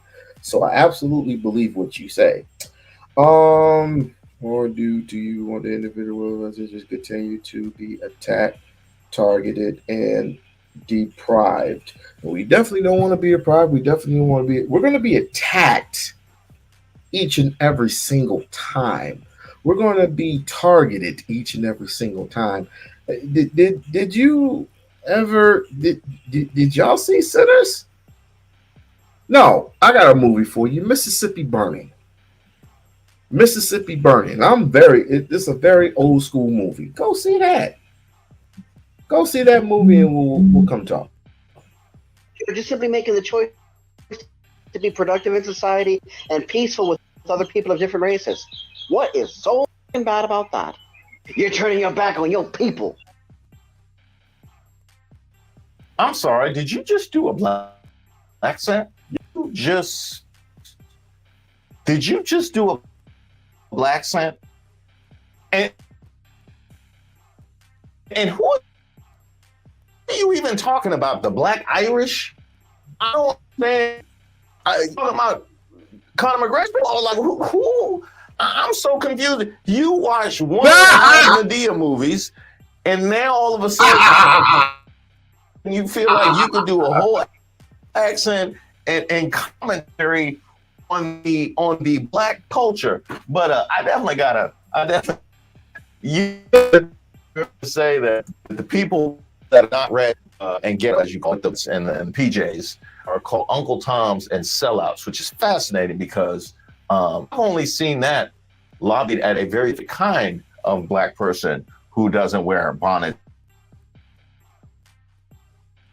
in PJs. So I'm assuming by that you would greater context of the Black condition in America, regardless of their station in life, is just bonnets and PJs, huh? Don't we wear that? I mean, I catch certain people wear bonnets and PJs at 11, 12 o'clock in the morning. I wouldn't call that abnormal. I would call that normal because it's at night. But you wearing it in the morning, I'll be like, okay, I understand it. But we're talking about at night. So it's bothering you. Okay, let me get this straight. It's bothering you at night. And Lisa, you can chime in if you like, because I know you. I know how you sing, and I know how you are. But damn it, we talking about 12 o'clock in the morning now. And 12 o'clock in the morning ain't nothing not there but except for the devil and the devil's helper. But if we have to get something of importance, condoms. If we had to get something of importance, and we don't feel like getting dressed to impress. I mean, do we have to wear a suit to go to Walmart to grab some soap or some sanitizer or something like that? What's wrong with a person with a bonnet and PJs? I mean, I saw somebody I went to the store and I grabbed some sanitized stuff from the bathroom, and there was a lady there that had a bonnet on and she was dropping some stuff on the floor. And I guess she was talking to her friends, and I just grabbed it for her and I said, "Hey, young lady, go ahead and you dropped something." And she said, "Oh, thank you." And she stopped, and that little booty was jiggling. I'm like, my goodness. But anyway, I guess I would be hood. I guess I would be hood. Yeah, because that wouldn't be a color thing.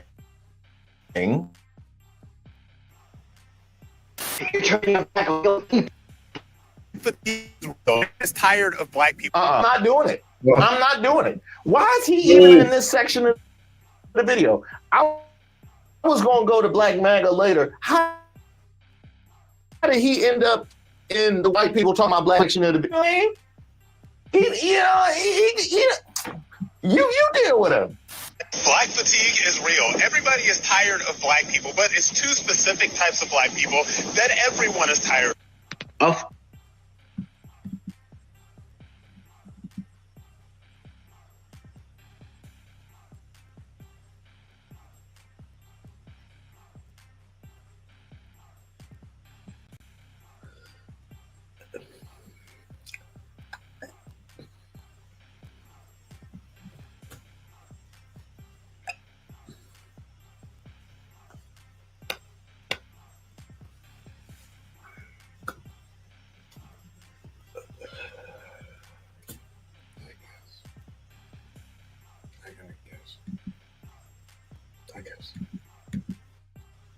Of course, your pick-me ass is going to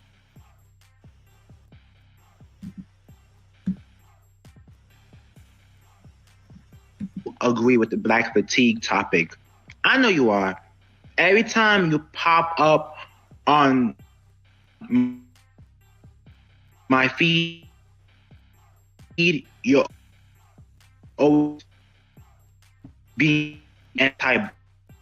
Like, no, you don't mean, you know that you pink diet, pop in some blue eye context so you could be considered white. We know. I forget. This man went into a bar that was very much so racist, and them white people was ready to tear him apart, calling him the racial slurs and all kinds of stuff.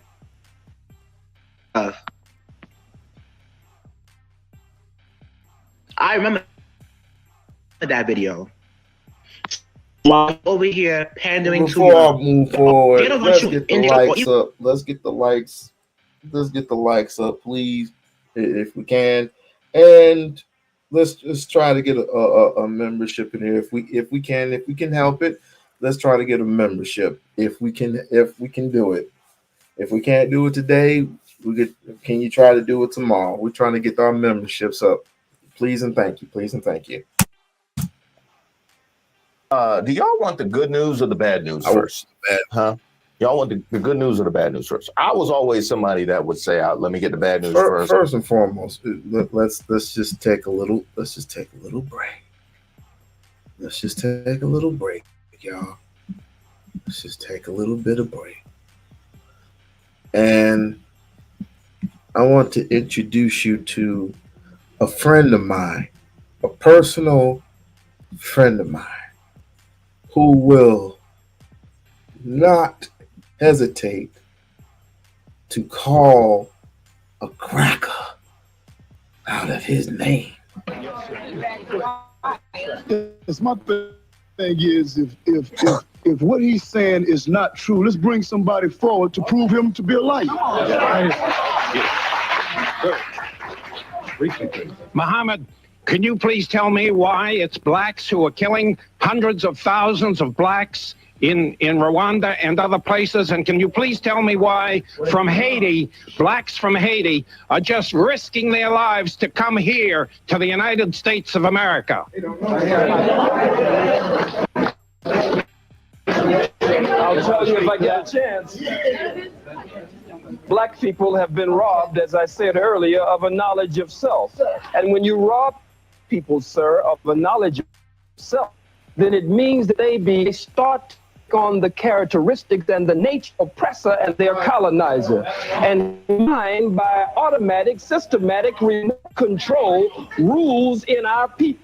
He gives them the guns and the weapons and the drugs and the alcohol, the way you did our brothers, the red man and the red woman, brothers and sisters, the way you did our Latino brothers and sisters, and then you pit one against the other, and then say, look at what these people are doing.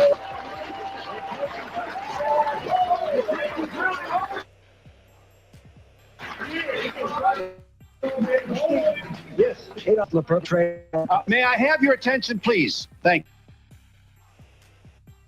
you. Adolf Hitler perpetrated the Holocaust on 11 million that died, which were Jews, 5 million were others. Am I to understand that you were very much supporting him from that? The slave master is whipping the slave, and blood is running down the slave back, as the term cracker. But if the slave takes the slave master's whip from him and starts whipping the slave master with his own whip, that is not reverse racism, that is not reverse discrimination, that is the slave getting out from under the yoke of bondage and oppression. I don't advocate what Hitler has done before the world. Hitler's struggle. I went to the Holocaust Memorial Museum and I tried to separate Hitler as a freak of nature from the rest of white people. But after all that we have gone through, I know that there's a little bit of Hitler in all white people and a lot of Hitler. And we'll be back in just a moment.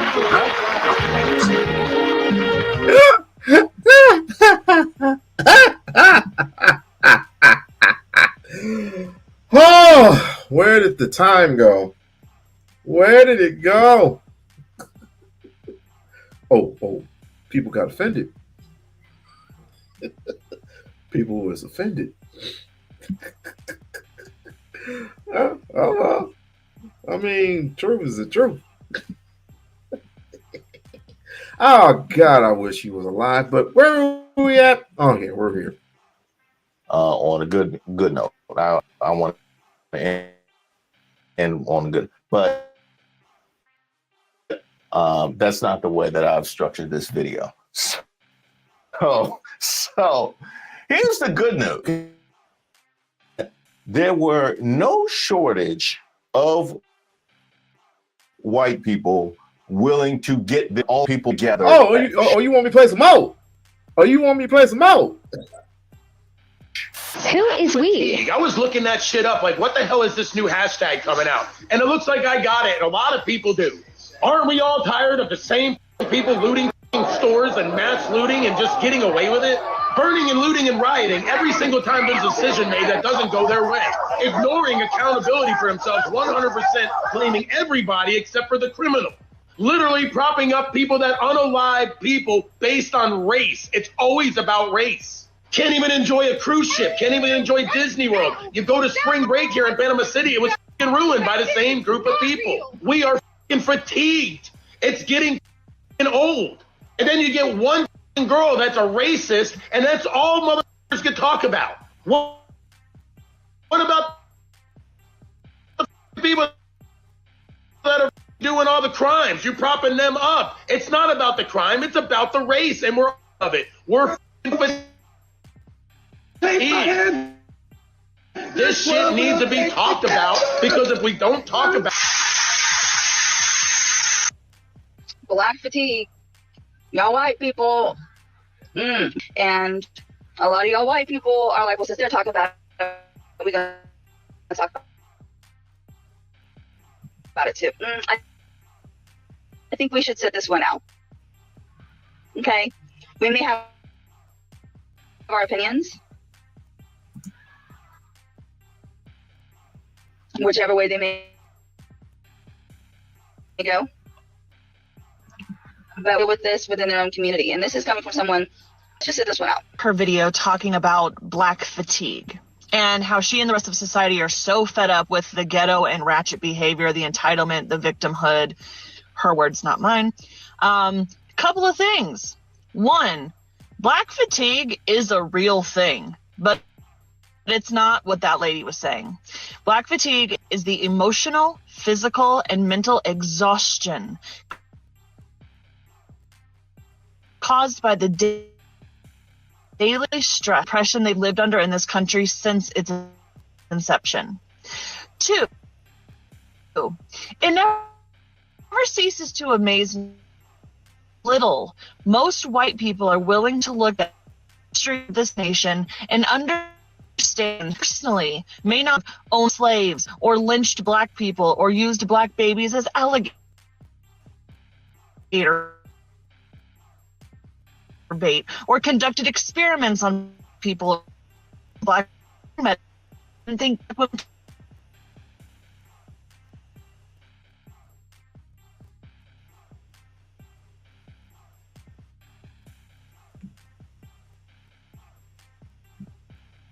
we brought black people to this country against their will and sold them into slaveries. We ripped their families apart. We have Malak arrived on the shores of the United States.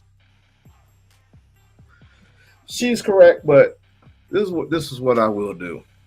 Since people are up in arms, how about Friday? I will have a full-blown live panel.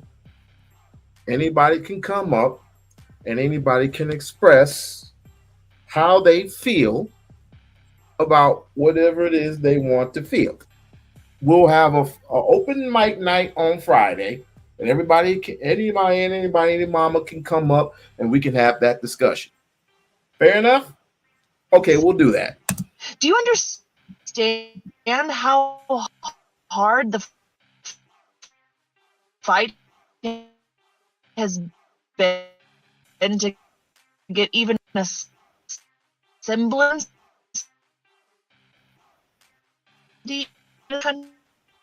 little things being undone in this administration.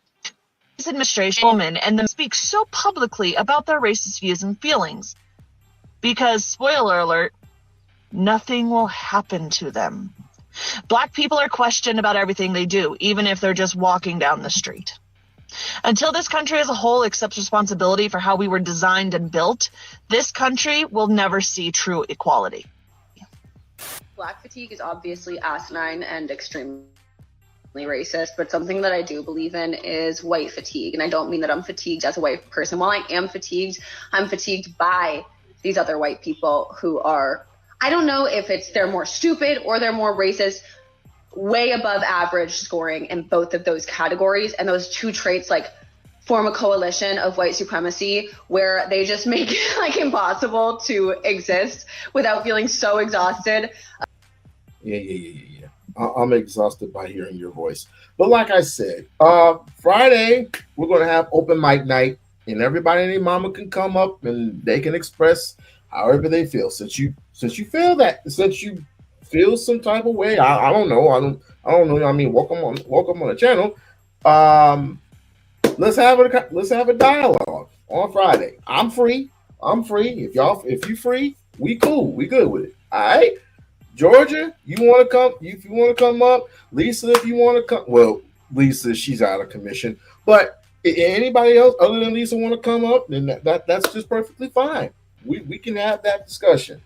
Oh, by the way, this whole thing about South Africa, yeah, I have my ways of feeling about it, but let's see what Donald Trump is talking about, because we all knew this going in, that this was going to be an issue, but people voted for him. This is what you get. Refugees. Dozens of Afrikaners who claim discrimination in their home country are heading to the United States, Right. where your administration is going to welcome them as refugees. Now, this comes as you've halted virtually all refugee admissions for people fleeing famine and war from countries like Sudan and the Democratic Republic of Congo. Why are you creating an expedited path into the country for Afrikaners, but not others? Because they're being killed. And just see me, I understand, sometime next week.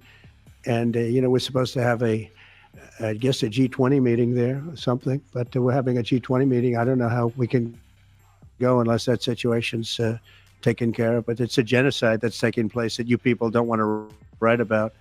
But it's a terrible thing that's taking place. And farmers are being killed. They happen to be white. But whether they're white or black makes no difference to me. But white farmers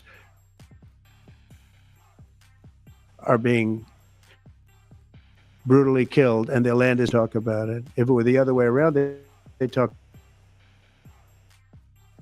about it. That would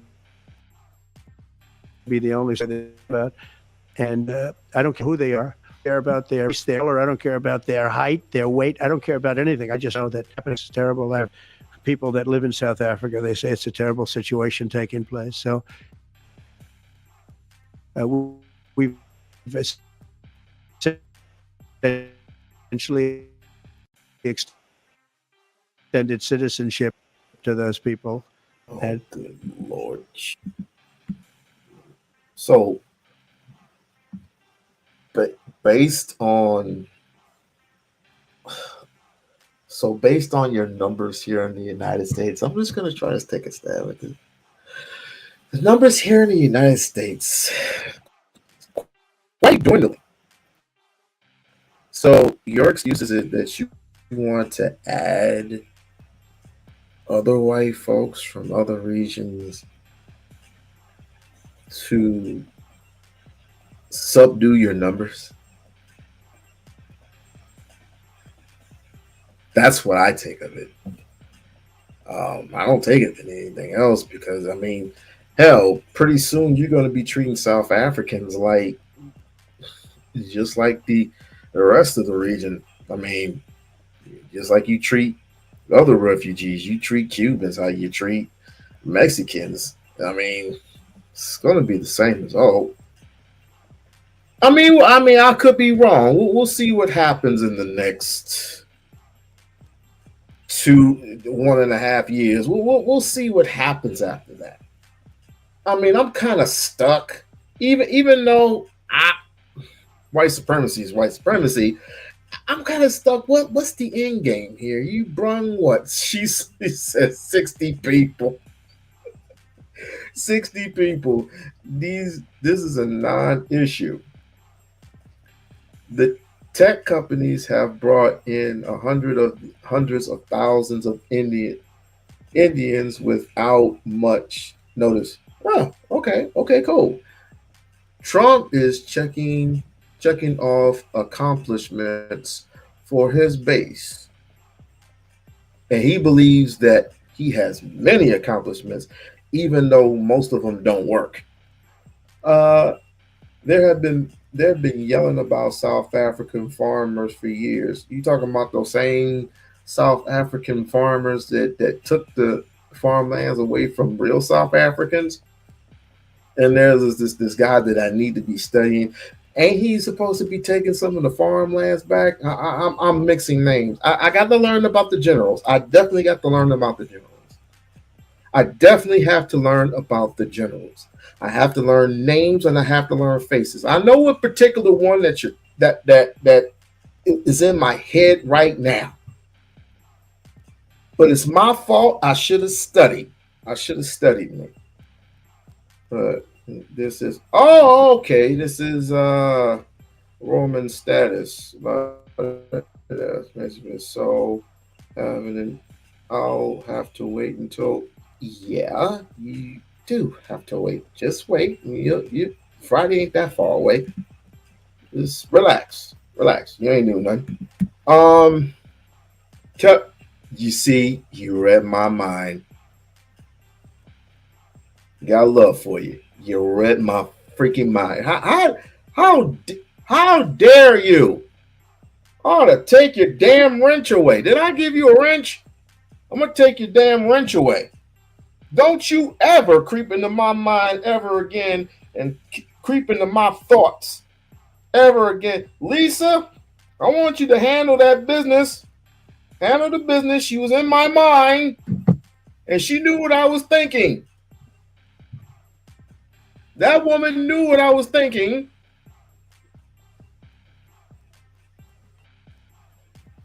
What is my sign? I'm Cancer. Why? What's yours?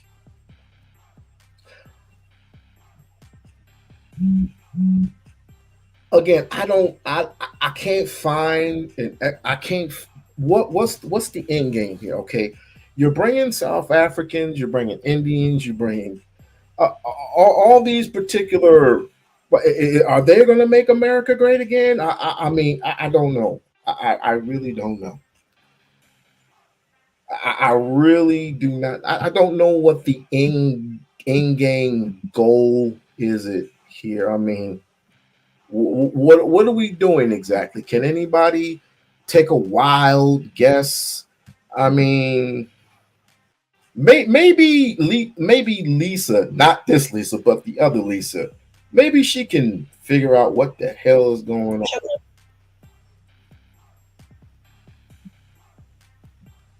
Yes.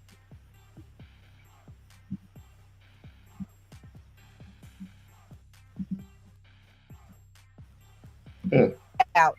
You worked hard. You got family values. You put your families, you this and you that. And you ain't like us in words. You ain't nothing like us. See, that's what you walked around up in here and did all this time. But now you are being bounced out of here. You white people on paper only are being bounced the hell up on out of here. And they're bringing in white South Afrikaners. You have been replaced by what they would say the real white people. They don't need white people on paper up in here anymore. That's why you're being bounced out of here. Are low wage jobs. That's the only thing y'all bring. You don't bring nothing else. Tried to approach you and say, look, it's more of us than them. If we all come together and rise up together. But you know what y'all said? You didn't want nothing to do with us. You were doing your own thing, working hard up in here.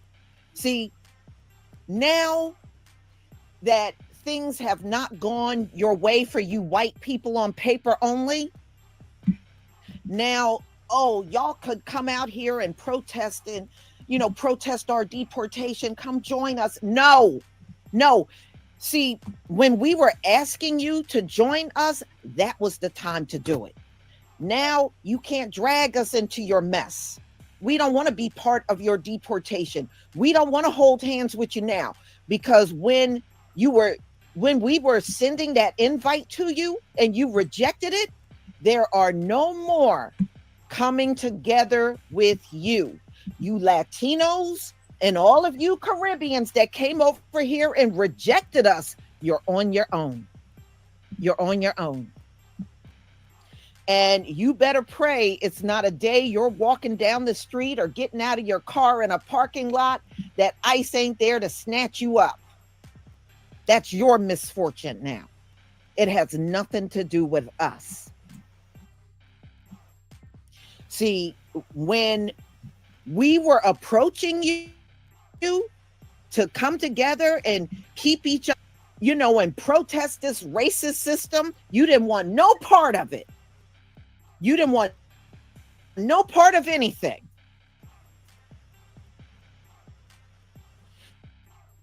About your circumstances now? Now you're seeing the real picture. They want to get rid of you and bring in these Afrikaners. See, they see you as expendable, which means you are of no use to them. Do you get it now? Do you hear me now?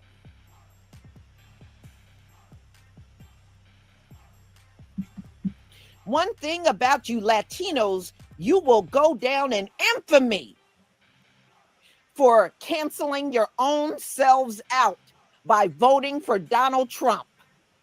You're going to go down as the dumbest group in America that canceled your own self. And obviously they knew that, but we're not surprised at that. But keep on going. Because you didn't want to join the black people. You didn't want to join us. And you went and voted for this man and canceled your damn selves out. You will forever be looked upon as the dumbest immigrants that ever came to America. Oh, I'm not done. Well, I'm kind of done with this because it's this. I mean, she is smoking fire. She is smoking fire. But let me get on to let me get on to the amazing Lucas real quick before we call it a night. Let me get. Oh, actually, I had a couple. I had one more. I had one more thing I wanted to review before we dip on out of here. And Amazing Lucas, go ahead and subscribe to the Amazing Lucas. Guy's incredible. Let's listen.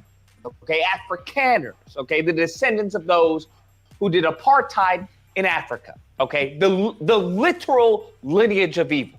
I can't even make this up. This is the literal lineage of evil, okay? These are who these people are, and we are accepting them into the United States. Now, I just have a few issues, right? Because the first thing I was told is that, hey, America's full. We are out of all the refugees that we can be accepting here in the United States, whether it's, what's going on in Gaza with Palestine, what's going on with the Congo, what's going on all across the world, bro. Even the ones that we have here. You're telling me that what is needed right now, because Trump expedited this, just so we're clear, he expedited these white South Afrikaners to come here to the country. Now, the reason being is because of more racism. Come on now, dog. Come on, man. That's correct. Can you imagine the group of people who stole African land throughout generations are now upset that that land is going back to the rightful owners. What? What they are now claiming that as is racism. That's what they're claiming. They're claiming there's a genocide going on in Africa. Completely unfounded, baseless, just bold, overt lies. That's what they're telling. But you know there's a group of people in this country that can do no wrong. You know it and I know it. I'm not making it racial. Basically, what he's trying to say, every time you touch a white person will blow the whistle and call foul.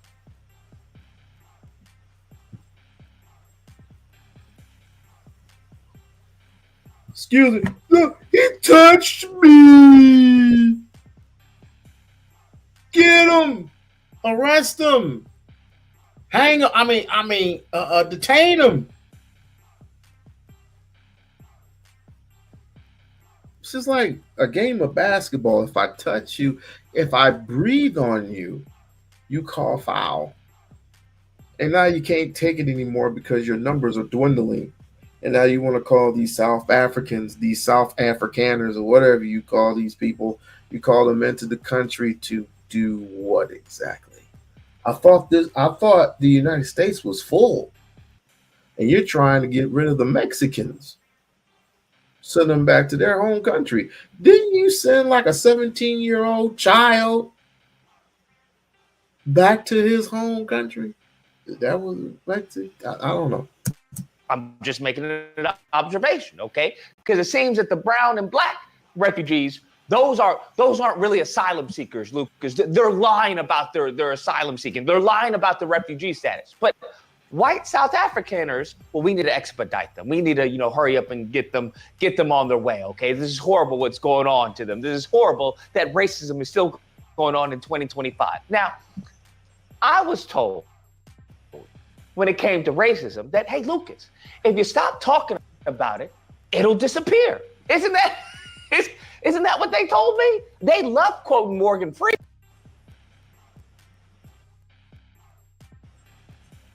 There's no racism. You got to lift yourself up by the bootstraps, okay? If you just put in the work and the effort, racism disappears, okay? There is no racism, all right? You're letting racism hold you back. Now, I don't know, but I feel like if that's a good enough message for us here in the States, why couldn't it be a good enough message for them in South Africa, huh? Why don't we tell these South Afrikaners, hey, lift yourself up by the bootstrap. Stop being a victim and be a victor, okay? There is no racism. If you just ignore it, it'll disappear. That's how racism works. I find it interesting, okay? What they tell to these individuals and what they tell to other individuals. Once again, I'm not making it racial. God forbid, I'm colorblind, okay? I just, it's all just, I don't even see colors, okay? I'm just making an observation. And that observation just happens to be that certain less melanated folks, they have a different message and a different way to communicate and a different way of handling their grievances than they do to other individuals who just happen to be more melanated. Wake up, nigga. Now. Okay. All right. Shouts out to the amazing Lucas. You go ahead and check out his channel. And also, shouts out to Queen Sheba. Shouts out to the fabulous Queen Sheba. And happy belated Mother's Day to Miss Queen Sheba. Now, this last little thing, and we gonna take this home. And do not forget to support the channel. Hey, Georgia Sweet, are you subbed to this channel? Thought I ask if you were subbed. I didn't know if you were subbed or not. I want to definitely shout the mothers out. Happy belated Mother's Day if I have not shouted you out. See. I want to do this one little last thing about black fatigue. Because right now I'm being fatigued just doing segments on this shit. Talking about black fatigue. And so you are sub to the channel. Do you want to sub to the channel or put a little membership in it?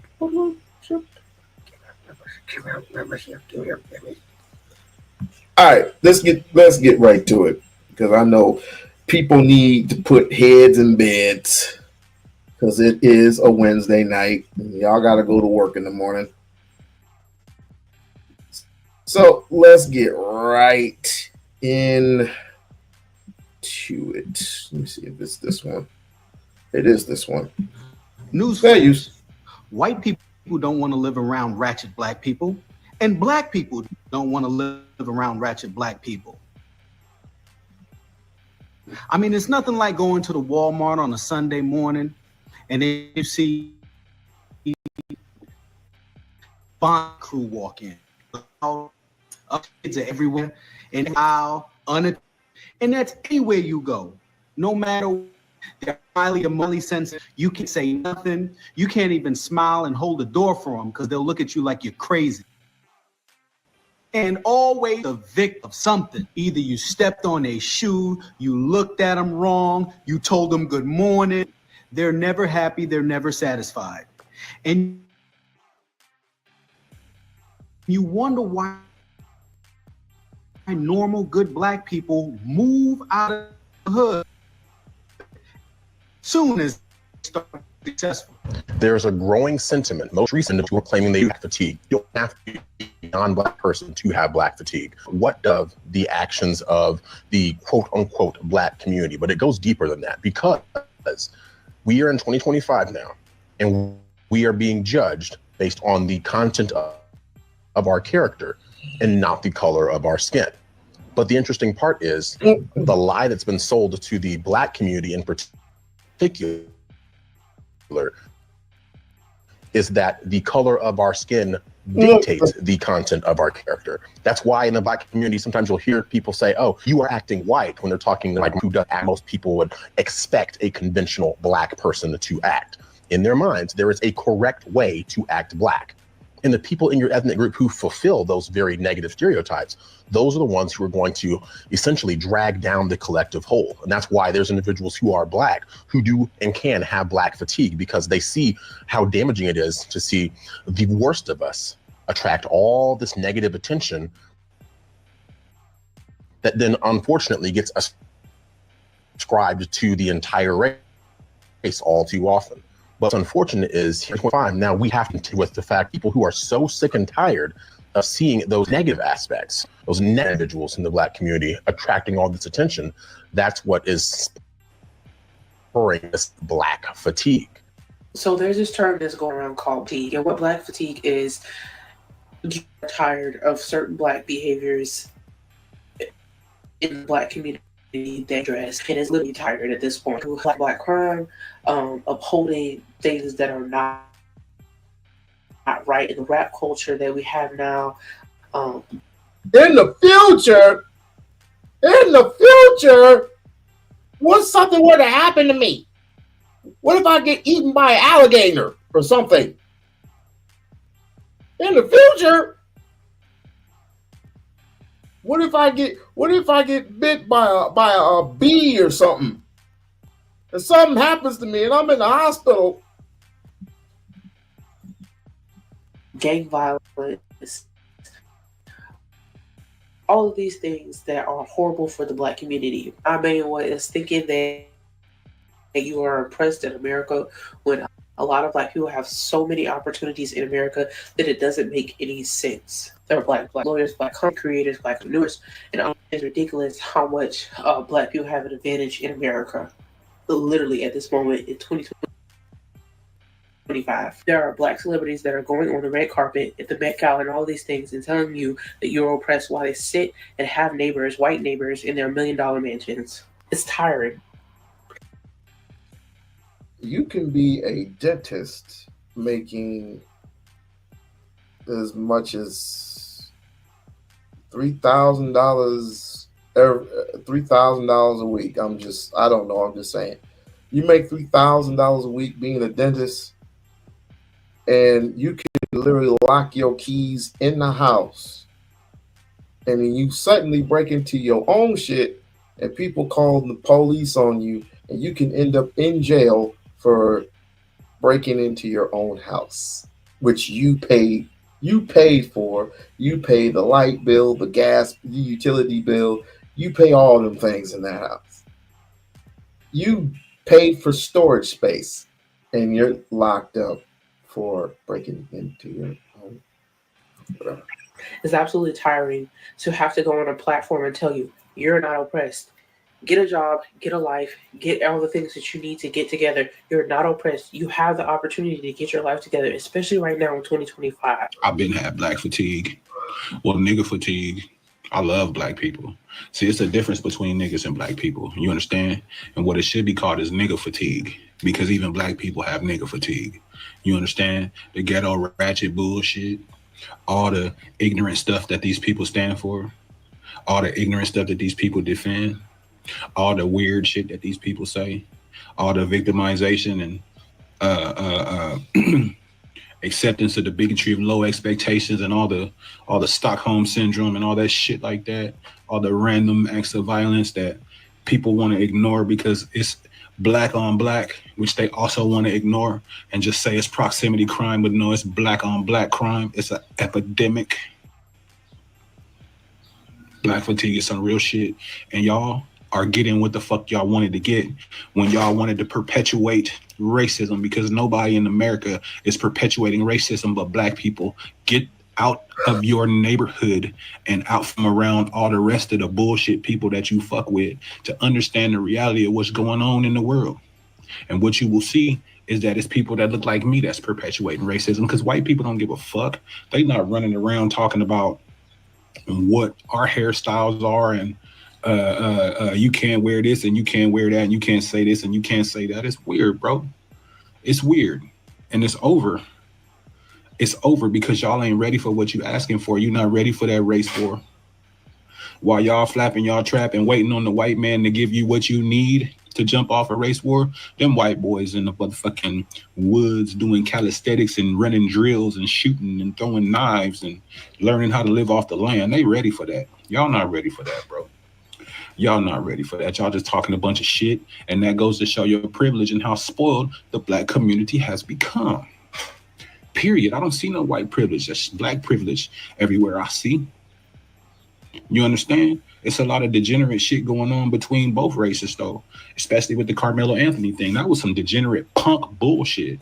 He's a coward, period. I don't give a fuck. He's a fucking coward. Justice to all slain children. And as far as like Shiloh Hendricks, I don't give a fuck. He's a fucking coward. Justice Carmelo Anthony thing. That was some degenerate punk bullshit. He's a coward, period. I don't give a fuck. He's a fucking coward. Degenerate shit going on between both races, though, especially with the Carmelo Anthony thing. That was some degenerate punk bullshit. He's a coward, period. I don't give a fuck. I don't give a fuck. He's a fucking coward. Coward, period. I don't give a fuck. He's a Carmelo Anthony thing. That was some degenerate punk bullshit. Carmelo Anthony thing. That was some degenerate punk bullshit. Carmelo Anthony thing. That was some degenerate punk bullshit. He's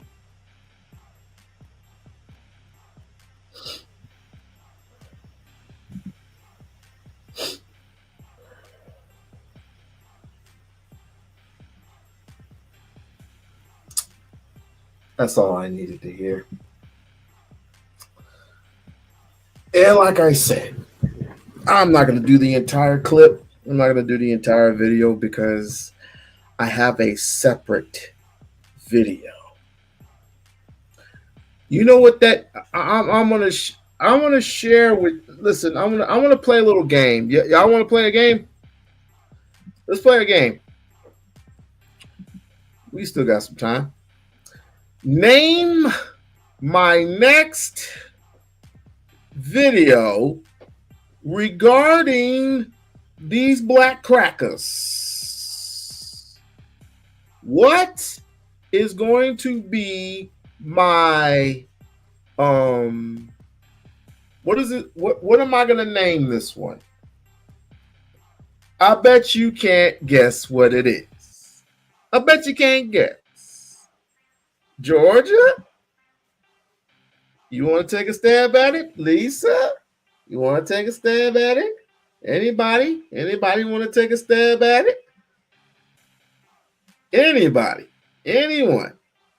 Including white people. What am I going to call this one? I bet you can't. I'll give you a hint. I will give you a hint. It has something to do with the sunken place. It has something to do with the sunken place. I'm not going to say anything else. It has something to do with the sunken place. But yet, like I said, I don't have to spew any words out. The one thing about black folks and the black folks today, I don't know what to call these people, but you got a rude awakening coming. It's not from me; it's from society itself. You have a rude awakening coming, and you will get your nigga wake up call. It's always worked. It's always worked, and it has worked since the beginning of betrayal. Articles come out every day of proven racism against black farmers, home buyers, loan seekers, employees, etc. Anti-black racism is everywhere, and people with power use it against us daily. That is definitely true, especially in except in the state of Georgia. This I don't want to give too much away, but there are certain people that say we don't have a community based on, economics, and that is true.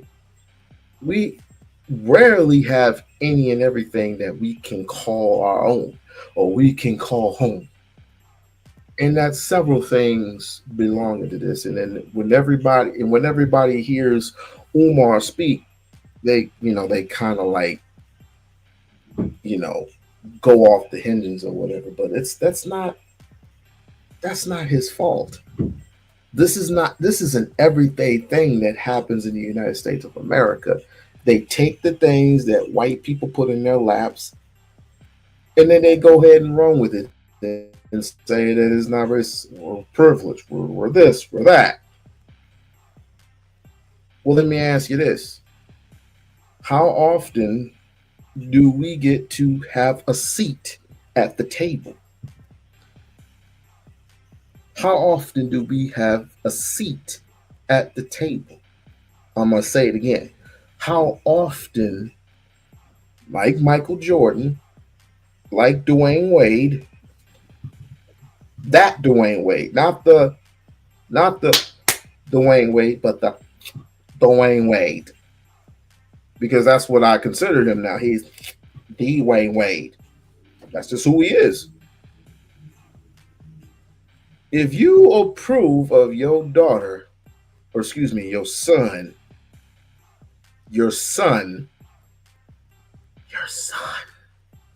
a boy, it's okay for him to be a little girl. And you do something to his man parts. I don't know if he's 13 now. If he can't have a woman produce any kind of offspring, and this has nothing to do with sex, has nothing to do with lust, has everything to do with your numbers. Because white people often say, if we're dying, we're going to have to take some of you Negroes with us. Because, of course, you have the Mexicans and you have the Asians, and they're always acquiescing and mixing and matching with black people and creating Asian Black Americans, Mexican Black Americans, and so on, Black Indians, and so on and so forth. But tomorrow I'm going to do a preview. I'm going to do a preview on sinners. And I'm going to invite a couple of people to if you haven't seen the movie, don't even bother coming up on the panel. If you have seen the movie, please, by all means, let's have a discussion. Friday, we're gonna have an open panel. And I'm going to start dusting off my Joe Clark boots, my Dr. Khalil Muhammad boots, my Dr. Umar boots. I'm gonna wear them some bitches, and we gonna go to war. Whites and blacks and everybody is walking on through. Like, share, subscribe to the channel. Like, share, subscribe to the channel. Be a member of the We-On-Loc Nation channel. And with that being said, I wish y'all very well.